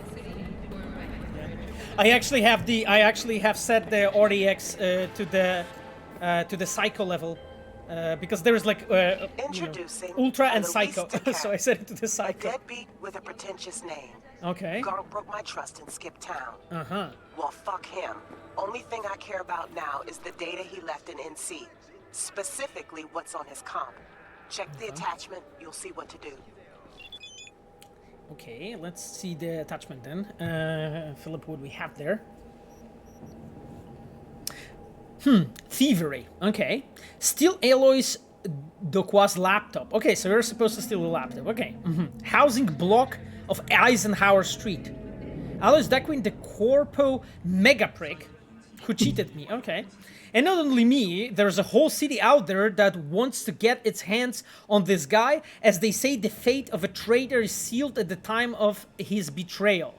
But what interests me beyond my vengeance, it's Aloy's data pad and, well, the data on it. Our traitor picked up and fucked up right out of Night City so fast he left his gear in the town. Just 20 minutes ago, I got a login ping from his comp on Eisenhower LocalNet. Head over there and grab his device. Once we get it, we take advantage of this confused mess. Okay. Let's do it, Philip. Let's do it. Let's try it. Like, everybody's always joking that I'm doing, the Sasko stealth, which is basically just going guns blazing always. So that sounds like my kind of stealth. Yeah, I kind of like that kind of stealth too. Like, it was, it's the same way as my speedrun, Well, that's my question. Should I try to do stealth? Oh, it's your call. You're playing, so just. I'm not particularly good at it. Don't worry. Just just play the way you feel works for you. Okay, let's go upstairs and check what is here. Okay, there are these gonks here. They look like they're actually out. Well, I think she's. She definitely is. Yeah. I think she's on the braindance wrench. She has the braindance wrench on. Okay. Yeah. So guys, like I can when Philip is doing his stealth I can do the bit of discuss with you a bit of the when it comes to level design. So those locations that we are visiting right now, so the location for the gig is a place that has been built by our level design team cooperating together with environment art team. So the way it works is our level design team, they block out this kind of spaces, and then after those places are blocked outed basically, so we kind of feel okay that the structure of the location and so on is cool enough, it goes to our environment team. And environment team actually builds it up and like makes it basically looking really well. Oh, counterfeit document, perfect, Philip. Anyway, and then together, you know, our encounters team together with environment, they cooperate. Yeah, excellent, Philip. Oh God, right. I think it's not stealth anymore when he lost his head. Just you know, it's just a hint, you know, to you. And you know, all of the effort like in this encounters is basically put to make sure that you as a player you can actually approach it in like various different ways, and normally all of the games have few different entrances. They have a few different ways to beat the encounter. You have of course the combat solution as Philip is doing right now, but normally the stealth is always a valid path. In these encounters, there's just literally like few exceptions when you cannot really stealthily solve something, but that's been our intention to allow it to the player so that you can actually play like this. My balls! Well, you know, I don't know, Philip, how do you feel about this? Oh God. Okay. This is going pretty well. I think Philip is doing way better chat than me, right? I don't know how guys you're feeling like. Well, this would have been the perfect situation for a shotgun, actually. Oh yeah. Actually, like I believe I had shotgun, right? One of the. Oh, he has a very nice one, actually. Oh right, perfect. Okay, that's a Satara. Yeah, I actually think I had Satara that was like slightly updated. Huh. Oh, okay. Well. I guess we know what happened to him. Yeah, we know what happened to him. Okay, it seems that we have grabbed the laptop. Can try to use and check the files. Treatment. Huh. Okay, so there is like polyapril sandivistan adjustment done. Rose, adrenaline pump replacement done. Tiny mic. So it's some kind of like a rogue, like a Ripper Dog spot. Yeah. Yeah, it seems so, right? They were like doing like bunch of things. Oh, isn't Tiny Mike the guy from the Street Kids prologue? Yeah, that's actually a good point. You know, Tiny Mike is the. I think you meet him in one of the gigs, right? Not in the but yes, in the prologue, you meet him in one of the gigs. The Tiny Mike. Exactly. Okay, let's go to the Charles Bucks. Okay, what is it about? Gentlemen, because I volunteer our long-standing cooperation, I mean no disrespect when I ask, what the actual fuck? Did you really think I wouldn't notice 4 missing litters of flunitrapazepam? Yes, check the difficult word on the canister you clapped from me. If either of you were too dumb to drink any of it already, then I'm writing to you two corpses right now. If you already sold it on the black market, then I'll be back in my office the day after tomorrow, and your boss will not be pleased with this entrepreneurial streak of yours, which again means I'm writing to 2 corpses. Still, if you are reading this now, you might still have a chance to keep breathing. Return the flunitrazepam immediately, or I will be seeing you on my table soon. Don't fuck with me again. Charles Bucks. Interesting, you know. Yeah. It doesn't seem to be a very good business relationship. Yeah, it doesn't. Yeah, I can, you know. Yeah. Okay, let's move on. Let's move on. Well, I guess this black market Ripper Dog, you know. Yeah. Not too high quality. Nope, it doesn't really look too high quality to be completely honest. Be careful about the other people actually in the location. Maybe let's just look around if there's anything more interesting, you know, in the location here. Okay, because we have kind of fast managed to actually get to our Objective? I remember like once the discussion we had with our testers, you know, and with our QA team. It was really interesting, you know, because like I remember like they found like a really intriguing and creative way to sort of like do one of those gigs like really fast, but it was really complicated way to do it. But then when you did it like this, it was trivial, right? And we had like a short discussion, okay, should we actually disallow the player to do it or not? And then we reached a conclusion, well, not really, because player has been very creative. If player found out, you know, how to do this thing in such an intriguing, you know, way, then why actually, you know, disallow it? It's actually better. And this is something that we've been doing, you know, even in The Witcher, I remember, right? When we've been always like trying to, like, if there was like quote unquote an exploit, you know, for the quest, but that required, you know, player to be very clever, we're like sort of allowing it to be like this, you know, because like it's. How to say it? It's for us this unwritten contract, you know, between like a designer and the player, because we want to provide you with ways to like have fun, right? And when you're playing and you're like being clever and you're like figuring things out and so on, we feel that, you know, the game should actually like recognize it. Oh, and this is actually a really cool one. This is Wisława Szymborska's Labyrinth poem. So Polish people may recognize it. It's a very famous one. Okay, let's move on. Oh, she's the... Is she the lady? Oh no, they're both, I think, brain dancing. Yeah, she's brain dancing on the table actually, and there are panties next to her. Oh, interesting. Okay, and a lot of booze, Philip. Yeah, I don't think this is a very nice place. Yeah, exactly. Okay, Philip, let's go to that deposit so that we can finish this street story and then maybe do that another minor quest that you have planned to visit still on the stream. That would be nice if we can manage to do that. I think that your car is still here. Perfect. Yeah, very good. Excellent. 200 meters. That's worth driving. I mean, it's gonna be faster, I guess. So I think it's just behind you, the direction.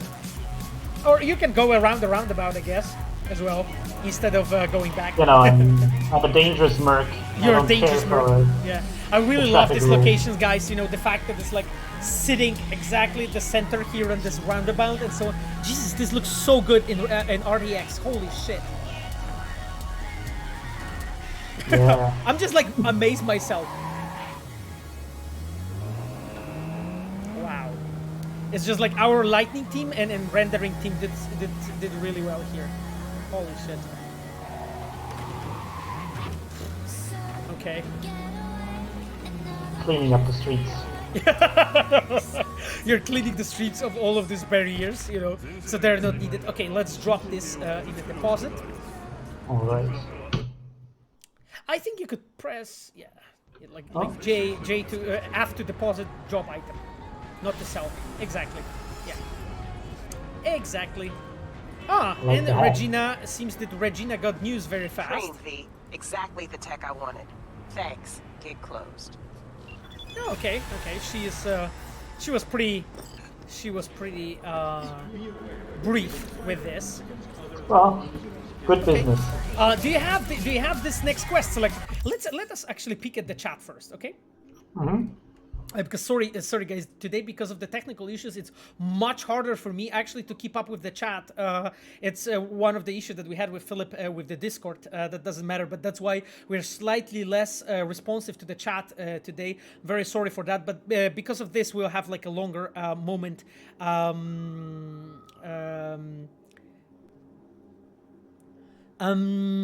Okay. There is a question from Master Zion. Correct me if I'm wrong. According to CDP plans, the DLC will come before the next gen update. Is it because of this AMD DLC driver is late? Ooh, I mean, completely honestly, I'm not a tech guy, so I can't really answer this question specifically. Regarding what I can say about our plans is direct you to the roadmap that we have shown you guys, and there you can basically see as much as we are able to at this point tell you right now. Yeah, Reflections are way better RTX. Yeah, I absolutely agree. Berek wrote that after a few years, yesterday I found out that one of the guys in Witcher 3 is humming 4 Pancerni song. It's a very famous old Polish series about like the squad from the war. What 4 Pancerni is, I think our Polish speakers will know. Yeah, and I think that was our open world team that did that actually. Philip should look more out for the sneaky lampposts. Yeah, I guess so. Tell us about the Mr. Blue Eyes conspiracy, though. Yeah. There is a question: is all the criticism relevant? Let's switch to playing and I'll answer this one. Well, I mean, you know, for us as a creators, I think we can honestly say that it is relevant. You know, like we are looking at what you guys are saying. You know, regarding like what you liked and what you didn't, and we we are trying to take as much as we can as a learning, you know, from this moving forward. You know, no matter of like DLCs or no matter of our future project and so on, but just for us as a team that is growing, you know, we need to learn on the past mistakes. So yeah, I mean, you know, like honestly, I remember like after Witcher 3 has been released, there was so much more criticism, I guess, from the people regarding Witcher 3 and so on. And, you know, thing is, like, through the patches, also, like, some expansions and so on, Witcher 3 has been improved on our side. But also, like, I think, people also, like, grew, I guess, to like Witcher in time more. There was also this nostalgia factor and so on. But I remember, like, I was at the point, because I'm with the company since Witcher 2, right? So I remember the criticism after Witcher 2 was released, or after some of the patches and expansions for even Witcher 2 and Witcher 3 and so on. So it's just like all the time when things like that are happening, we are like, you know, as best as we can, trying to look at it and learn from it. Wild screaming at Totentans isn't headline news. Oh, you're by Could just be Totentans. some screamo band set rehearsal. That or something a shade more sinister. Oh, is that the Cyberpsycho, Philip? Yeah, actually, I didn't even realize. Yeah, I didn't realize too. Our quest designer Alexei Chapai. Yeah, Alexei Chapai is the is actually exactly the quest designer that did this Cyberpsycho, where the bodies hit the floor.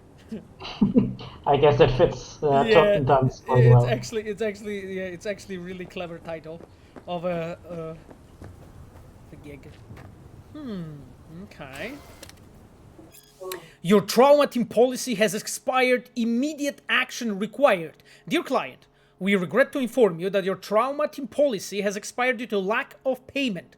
Please remember to activate your card immediately so we may continue to keep you healthy and safe in life's most dangerous moments. You can't afford to hesitate when your livelihood is at stake.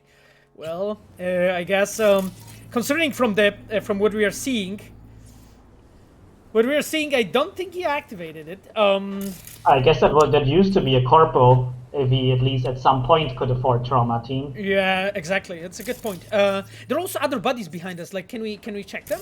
Is there anything? No, this is I think only loot or.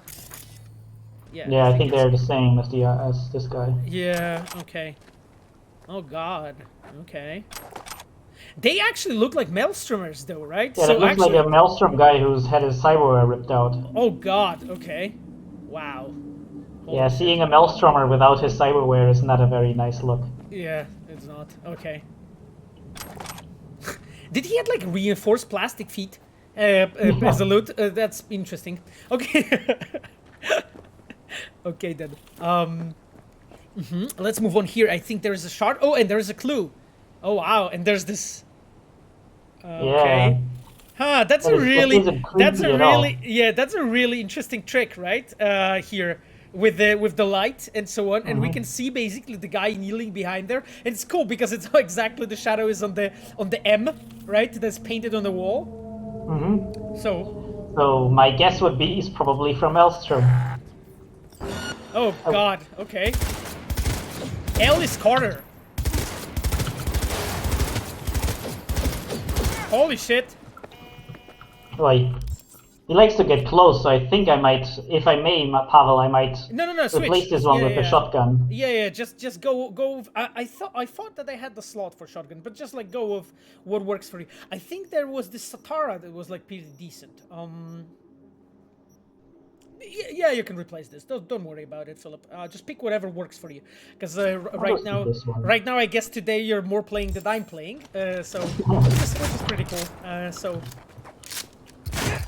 Yeah, I remember like on the last stream, like somebody mentioned that it's one of their favorite shotguns. This one actually. Yeah. It's actually like very old-fashioned, you know, like typical one. I remember a discussion with a character with our guns team, you know, that is led by Kamil Nowakowski regarding this specific what the hell? This specific gun that they wanted to give this like very classical, like typical shotgun, you know, without many enhancements and so on. Yeah. Woo! You almost have him. Sort of. Yeah, I always like to play with a double jump, so you can, you know, shotgun them from the air. But actually, the evading works pretty well against him too. Yeah, exactly. But he's actually... I think his Maelstrom buddies are actually helping him now. Oh, really? Oh, holy shit. Because they realize that you're fighting the Maelstromer. Yeah. Okay, careful.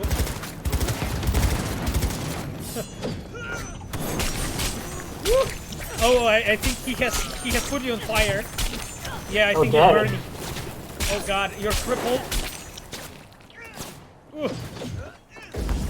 Yeah, maybe I should keep my distance. Yeah. Ellis! That guy is tough. Like you just try shotgun some vicinity.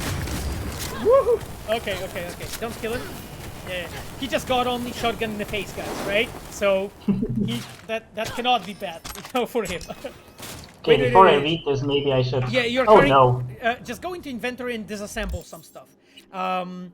Just go into guns and like disassemble like some just like you press Z on the keyboard to disassemble, because I know you don't play with keyboard much. So just go over those like trash guns and just like disassemble disassemble a bunch of them.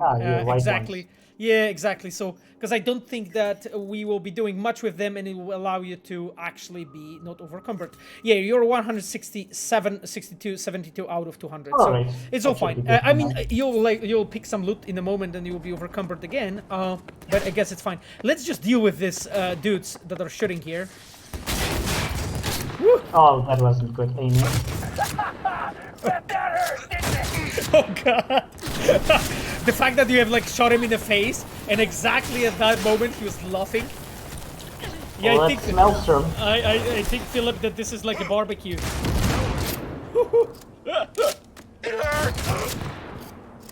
Okay. There's one more. I see him on a minimap on like straight from you. Exactly. He's hiding. He's pretending that. Hey, buddy. What? I think his cyberware glitched.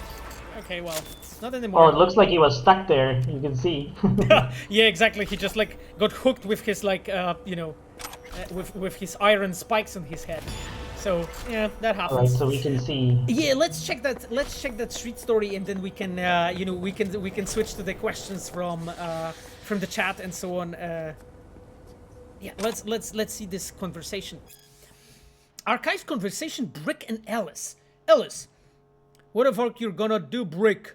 Got a bad feeling Royce wants to fuck you in the ass, and he's got people to back him. We gotta do something. Oh god. Brick, where the fuck have you been? I'm 100% fucking sure he's gunning for my reins. I've been a walking corpse since yesterday. My advice is to get the fuck out while you can. Ellis, you're low rolling over? We have people too. Jesus, Brick, I'm not gonna work for Rusty Constain and that fucking psycho douche smirk of his. Brick, don't write that kind of shit, El. You believe me so much. Believe me when I say you gotta get the fuck out. Ellis, oh fuck you. Shit your short old you wanna, but I won't let Rose get away with this. Okay. Yeah, so you can see that even like a smaller thing here, like a streets, like in this case a cyberpsycho, had some connection and so on to the main story. In this case, to the quest in the in this case, to the quest in All Foods, to the pickup, and also, to what's happening with the Maelstrom in general, in this area. Archive conversation, Hoof and Sanders. Okay, let's see. Hoof, today's your day to clean up after Brick's bitch, or else the bossman finds out we made a rabid dog out of the corpse he wanted. Okay. Sanders, I swear to fucking God, he makes more messes than he cleans up. It's kind of like hanging out our own trained cougar or some shit. Sanders, for real, even holes and grows and shit so much I can't sleep. What the fuck you do that he screams so much? Just showed him that what happens when you stand up to Royce. It was Door's idea to strip out his old chrome. Plus, we beat his face like it was fucking skiff-filled piñata. Jesus. Can't really talk no more. Just holes like a traitor bitch he is. But that means you gotta grab the mop and clean up all the fleshy bits and blood and leave lying around after dealing with his own problem, our problem customers. Gonna stink it up here soon and scare off all the idiots. Sanders, then get him inside and away from the fucking trash cans already. Ain't complicated. Yeah, exactly. I think this small job is just an example of more story building that you can do just using fairly smaller narrative elements like this. Oh, Maha. Yeah. Okay. You Philipp, can see a little bit what happened in the Maelstrom Civil War between Brick and Royce. Yeah, exactly. It's just like a cool. It's like a cool additional information. I think we can scan those guys there in the corner still. Yeah, exactly. So we can see lots of bodies here, right? Yeah, and they're like being burned here with the trash and so on. Yep, exactly. Well, this is what happens when you don't follow the orders of a leader. In this case, it was Royce. Okay then, guys, I will now save the game so that we can actually nicely continue next time. And what I will do now, I will now switch to a. We'll now switch to the questions, actually, from the chat. Let me just turn off the game really quickly. Oh, here you go. Like, this is not exactly what we should have. I think, is that the one? Correct. That's the one. Hello. Yeah, it's a transition time. It's basically a time for us to just basically answer also some of your questions and so on. I will put us like some music or maybe I won't, because we have some problem with the on the side of the call. So I don't want to risk Philipp disappearing. Yeah, again. better be safe. Exactly. I don't want to risk Philipp disappearing from there. Okay. Was there supposed to be a dog in the game? There's a question from Romulus. Do you recognize Philipp Romulus, by the way, in the chat? Well, I know what Romulus is, the brother of Remus, but yeah. I don't know if I recognize him. Romulus is a very famous. I can call a modder and data miner. Anyway, okay then. Romulus is asking, was there supposed to be dogs in the game? Not to my understanding. Like from kind of early, we assumed that all those animals are dead, really. And I don't remember. Like we have or we used to have just the remains of one like dead dog or like some dead dogs, but I'm not really sure here right now if that's the case or not. But we definitely didn't assume or like plan out to have like alive dogs. I think at some point we have like a prop of the dead dog that we needed for something. But that was, yeah. Oh, I think, yeah, there used to be a dog funeral, I think. Yeah, exactly. But that was in like I think early stages of the game when we were like experimenting with the game. So this is why you may see it still somewhere in the files, if this is what you were referring to. There's a question from Kulorin. How do you structure your quest design documentation? Do you want to take it, Philipp? Sure. So basically, in quest designs, we want to write every action that takes place. So every story action, but also usually player actions. So we kind of structure them within, what action kind of takes place right now. So as an example, when we're saying, when Regina calls us, we would call it phone call. And then we write, let's say this phone call section. And then when there's a scene happening, we write, now scene happening, now exploration happening, now stealth happening, now combat happening. The more interesting part is, of course, is the way we want to write non-linear quests. Because the thing is, we want to write our quest docs as, so you can read them easily. So they're usually, in text form. Problem is, if you linearly read from top to bottom, it's difficult to show non-linearity. So of course, we always try to format it in a very interesting way. So we basically always move in the indent of our text to show all the non-linearities possible right now. So we always show choices. But of course, sometimes there can be non-linearities within non-linearities. So you get lots of indents. So sometimes when it can get too confusing, we also use, some certain code words. So, let's say choice A, or, I have a certain quest where a character that can live or can die in another quest would have a full role in that quest. So I basically had to write a quest design which always, normally assumed that this character was dead, but then I always had to write with an indent, now here's the option of what is different when this character is alive.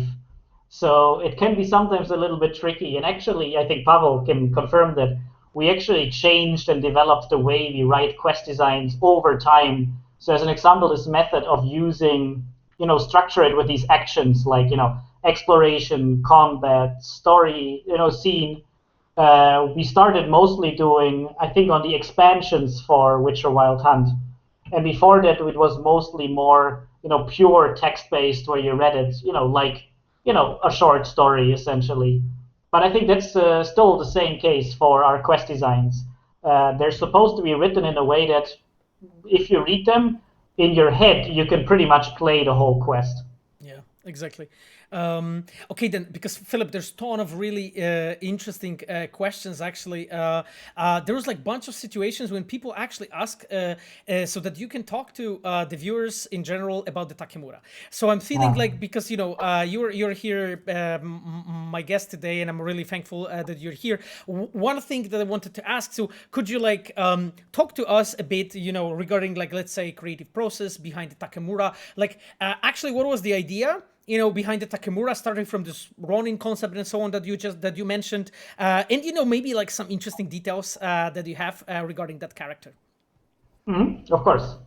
So basically, it all started with us essentially wanting to tell the more corporate part of our main story. So regarding Arasaka, and we were thinking about how to best tell that story, and we always used to have a character early on in the game.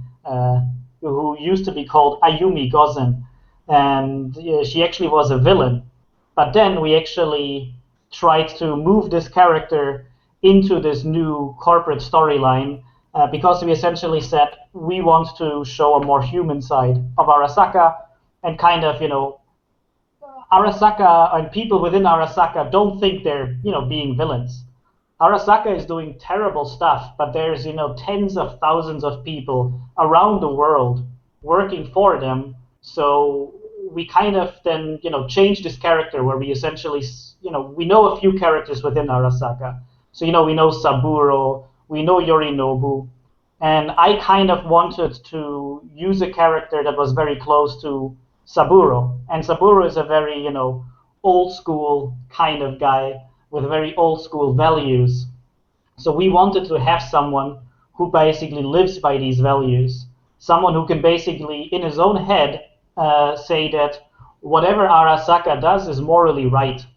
And of course that sounds like a pretty, weird thing to say, because we have lots of proof that whatever Arasaka does is usually not morally right.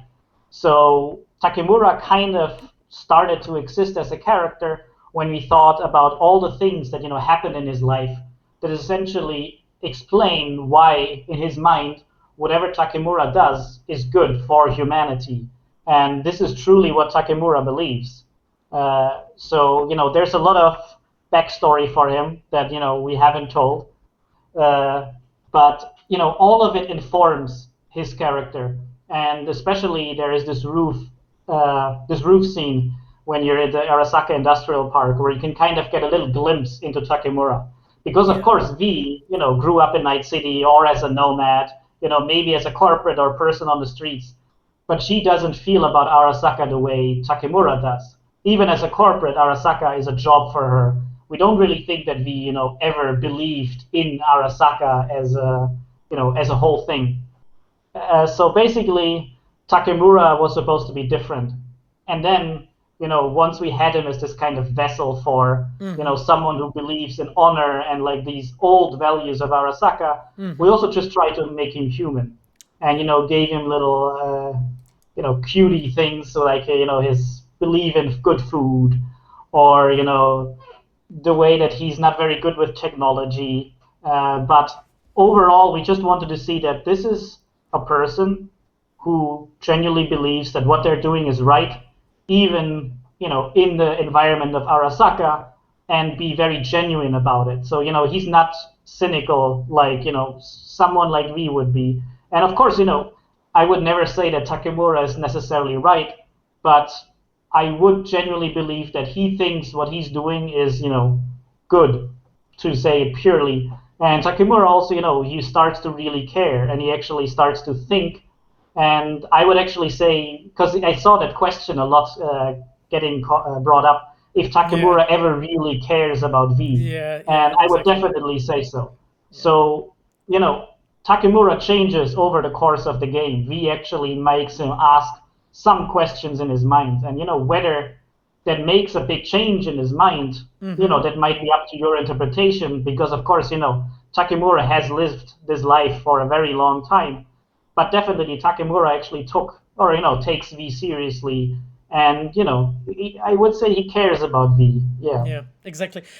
There was a really cool element actually at some point when we were discussing, about like Takemura being a foodie, right? It's a really interesting like character trait. And when you start analyze that trait, because Takemura is a person who believes in tradition, and in things that are like, let's say he believes that the food should be prepared in a traditional way with care. That's why, he hates street food and so on. That's why, he's a foodie and so on. That's why, when Philip was writing all those messages and so on, Takemura, is sometimes like even using, the text message as a search engine, right? By accident, and, types all those messages looking for like a food places, right? For himself. But that's the thing, it ties up. Like, even though it's more like a jokey and lighthearted element, it ties up with his like natural trait of that character, and I think this is why it's interesting and intriguing. Takemura cookbook confirmed. Yeah, exactly. Well, and that's actually also always something that's always very important for us, which maybe people playing the game don't even realize that much, which is that often our characters have a fully, developed backstory that isn't necessarily 100%, visible to you in the game, but we can use this backstory to always inform these characters' behavior. So as an example, Takemura doesn't like technology. He doesn't actually like getting calls. And as an example, I know why that is and how it informs his character based on his past. And I never tell that to the players. I never tell them, what went on in Takemura's life in Japan, or, what obligations he has there. But the fact that we know and can use it to inform his character, makes him act like a real human. Because, every action he does in the game actually has some sort of, reason that informs it. He doesn't often, always act logical. He often, acts emotional as well. But there's always, some reason behind it informing it. Yeah, there was a joke, a cooking show, Takemura DLC confirmed. Oh, I would love it. Exactly. It makes a nice onigiri with uneboshi plums. Oh, yeah, exactly. Philip, so there was another question, actually. Who has more impact on creation of the characters, quest designers, or writers? Honestly, I don't think that's something we can really answer because it really always depends. It's, it's in flux. Sometimes it's more, the quest designer, sometimes the writer, cinematics. So, it always changes. So as an example, starting out, I wrote a lot about, let's say, the basic story Takemura goes through and like, his very, basic character arcs. But, let's say a lot of this direct dialogue that, endears him to players, that is, of course, and, also written by, David Koteya. So, it always really changes. So, I would never say that, I am, the main father of Takemura or the writer is the main father. It's, that's that nice thing that we always say. It's always a team effort. And that's also, the kind of the fun in it. Yeah, exactly. And I think this is very well said. Very well said. Oh God, there's like so many questions, guys. I'm trying to go over that.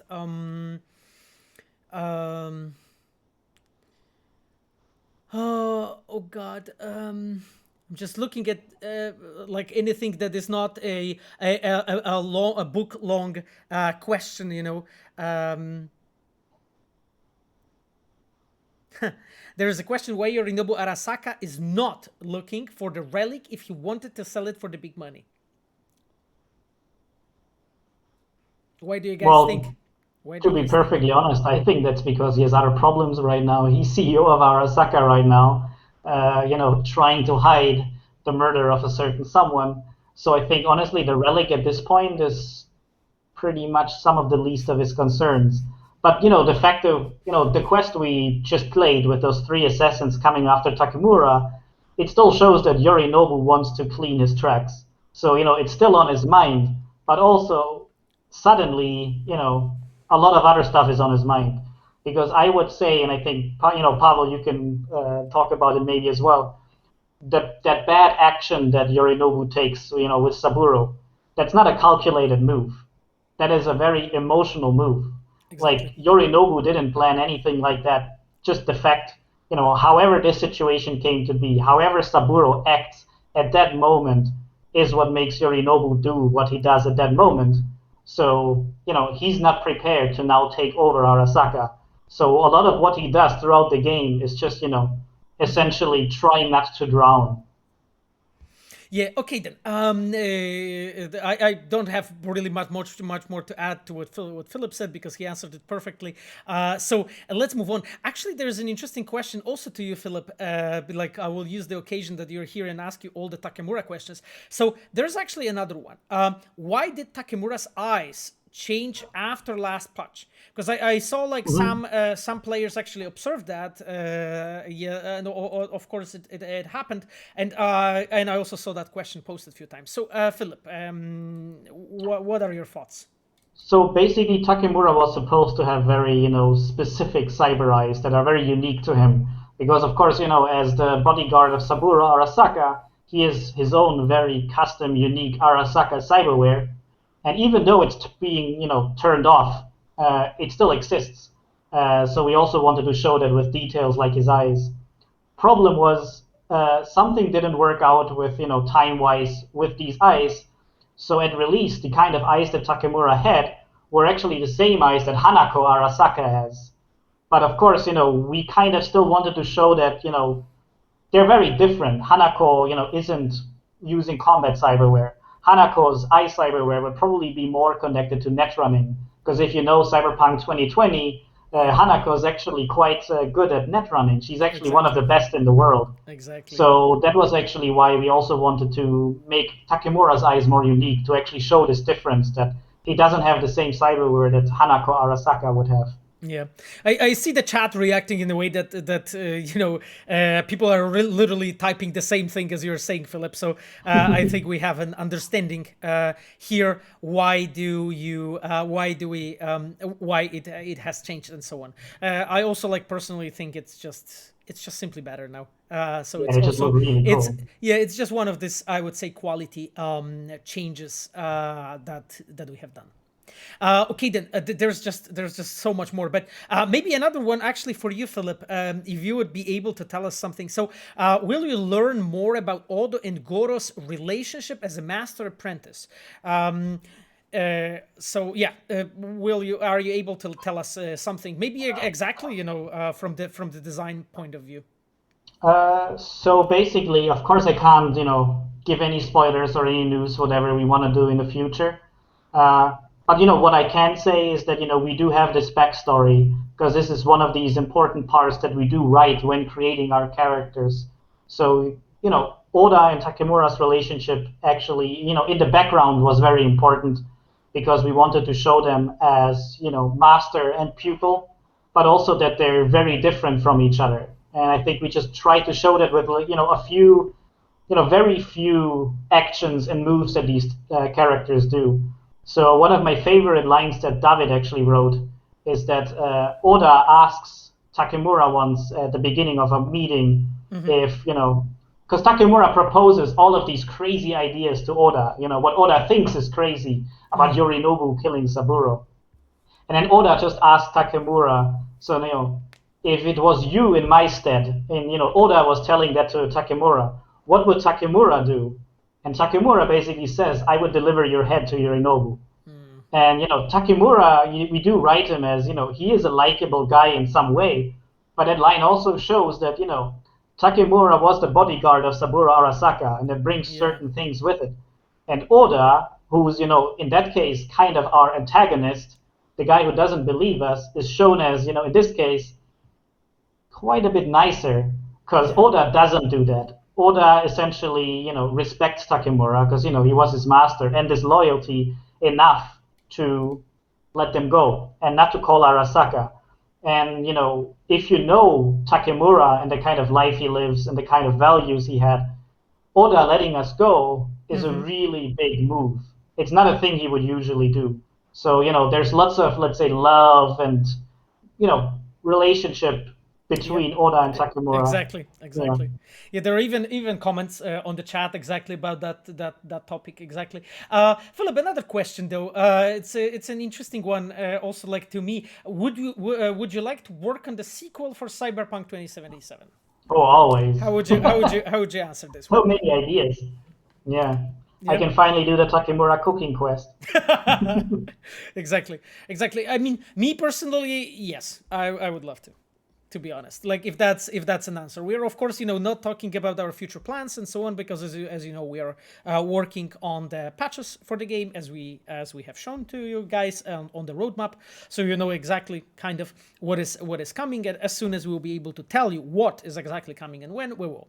But when it comes to like both of us, if we would want to, yeah, of course. I mean, like guys, in our heads, Cyberpunk is a is a game I'm really proud of, and when I play it right now with you, and we can like enjoy it and see it actually with like all RTX right now, of course, and just all being flashy and nice and just like the game working well, I just can't help but feel proud of what we have made. And of course, I would like to make another one.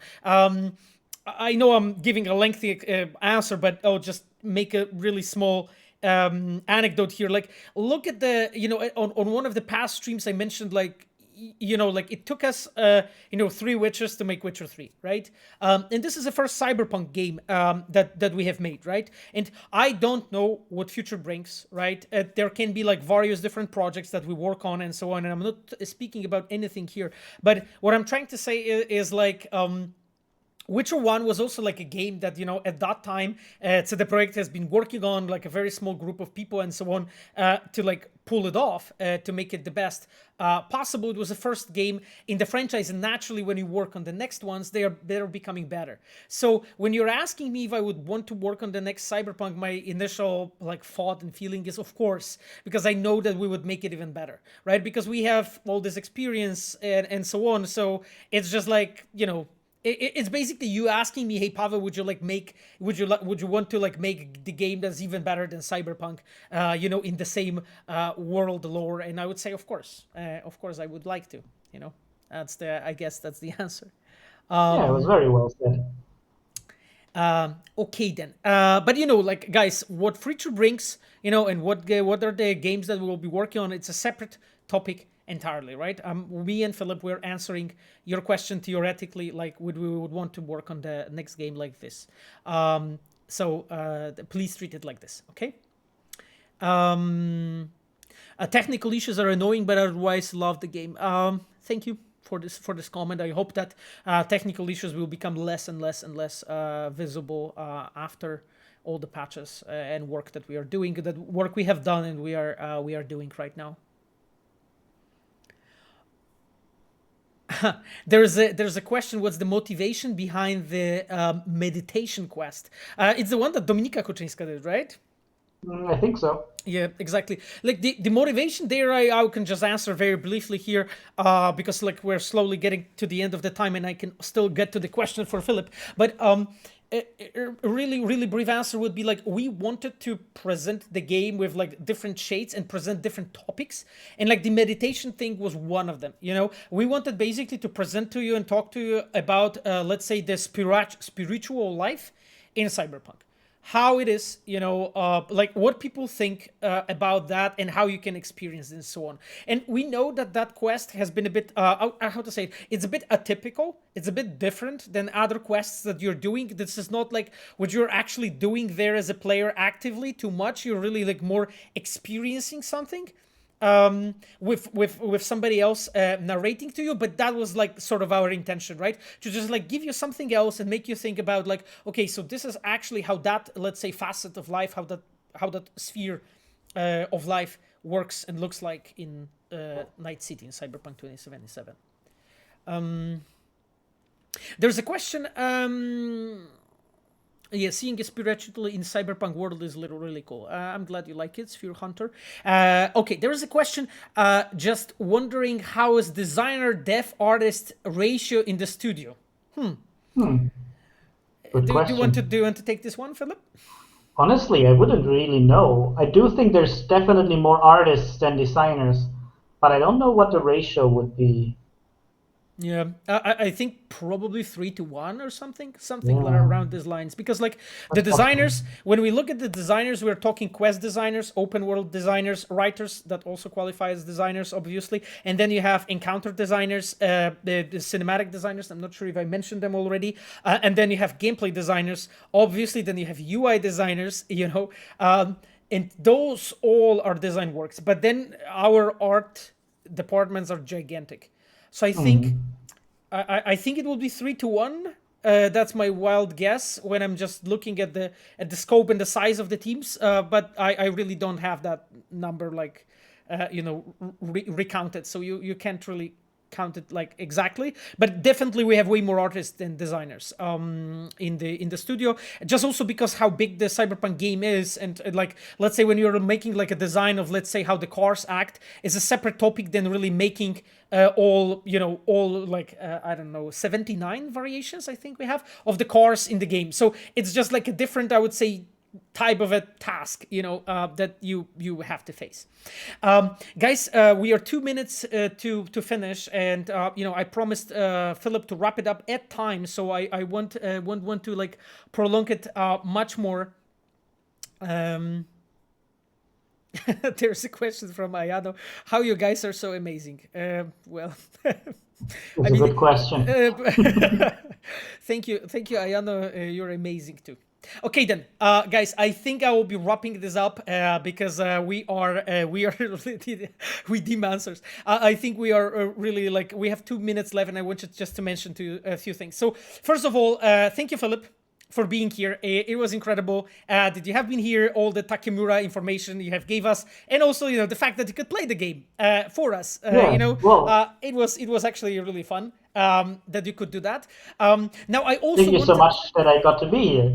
No worries. It was a lot of fun. It was a pleasure, Philip. Now I wanted to thank also our moderators. So Ayano, of course, Ayano is our UI producer, and she's streaming Destiny 2, and you have her in my recommended streamers. Here you go, Takemura, exactly. So you can check Ayano's stream in my recommended streamers. And now, of course, we have Maciek. Maciek is our community manager for Gwent. You can also, and thank you, Maciek, here for being here with us and like talking and staying that late. And of course, you know, my girlfriend Sapphire, thank you so much for helping.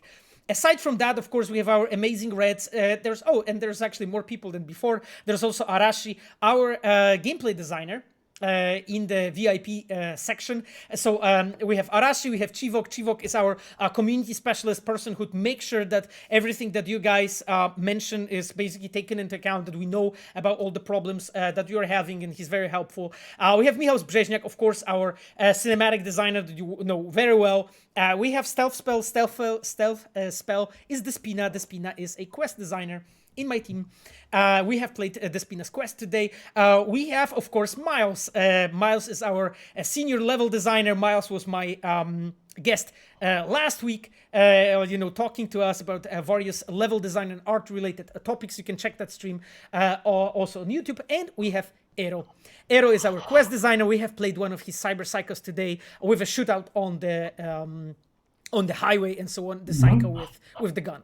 That would be it when it comes to moderators and VIPs.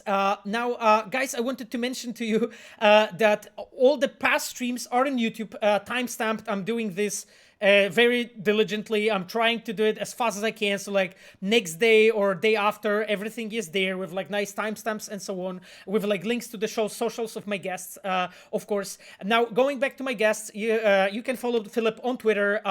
If you type, if I go exclamation mark Philip on chat right now, I think exactly Nightbot right now just posted Philip's socials. Yes, exactly. I prepared that for you. So you can follow Philip on Twitter. And aside from that, guys, we will see each other in a week.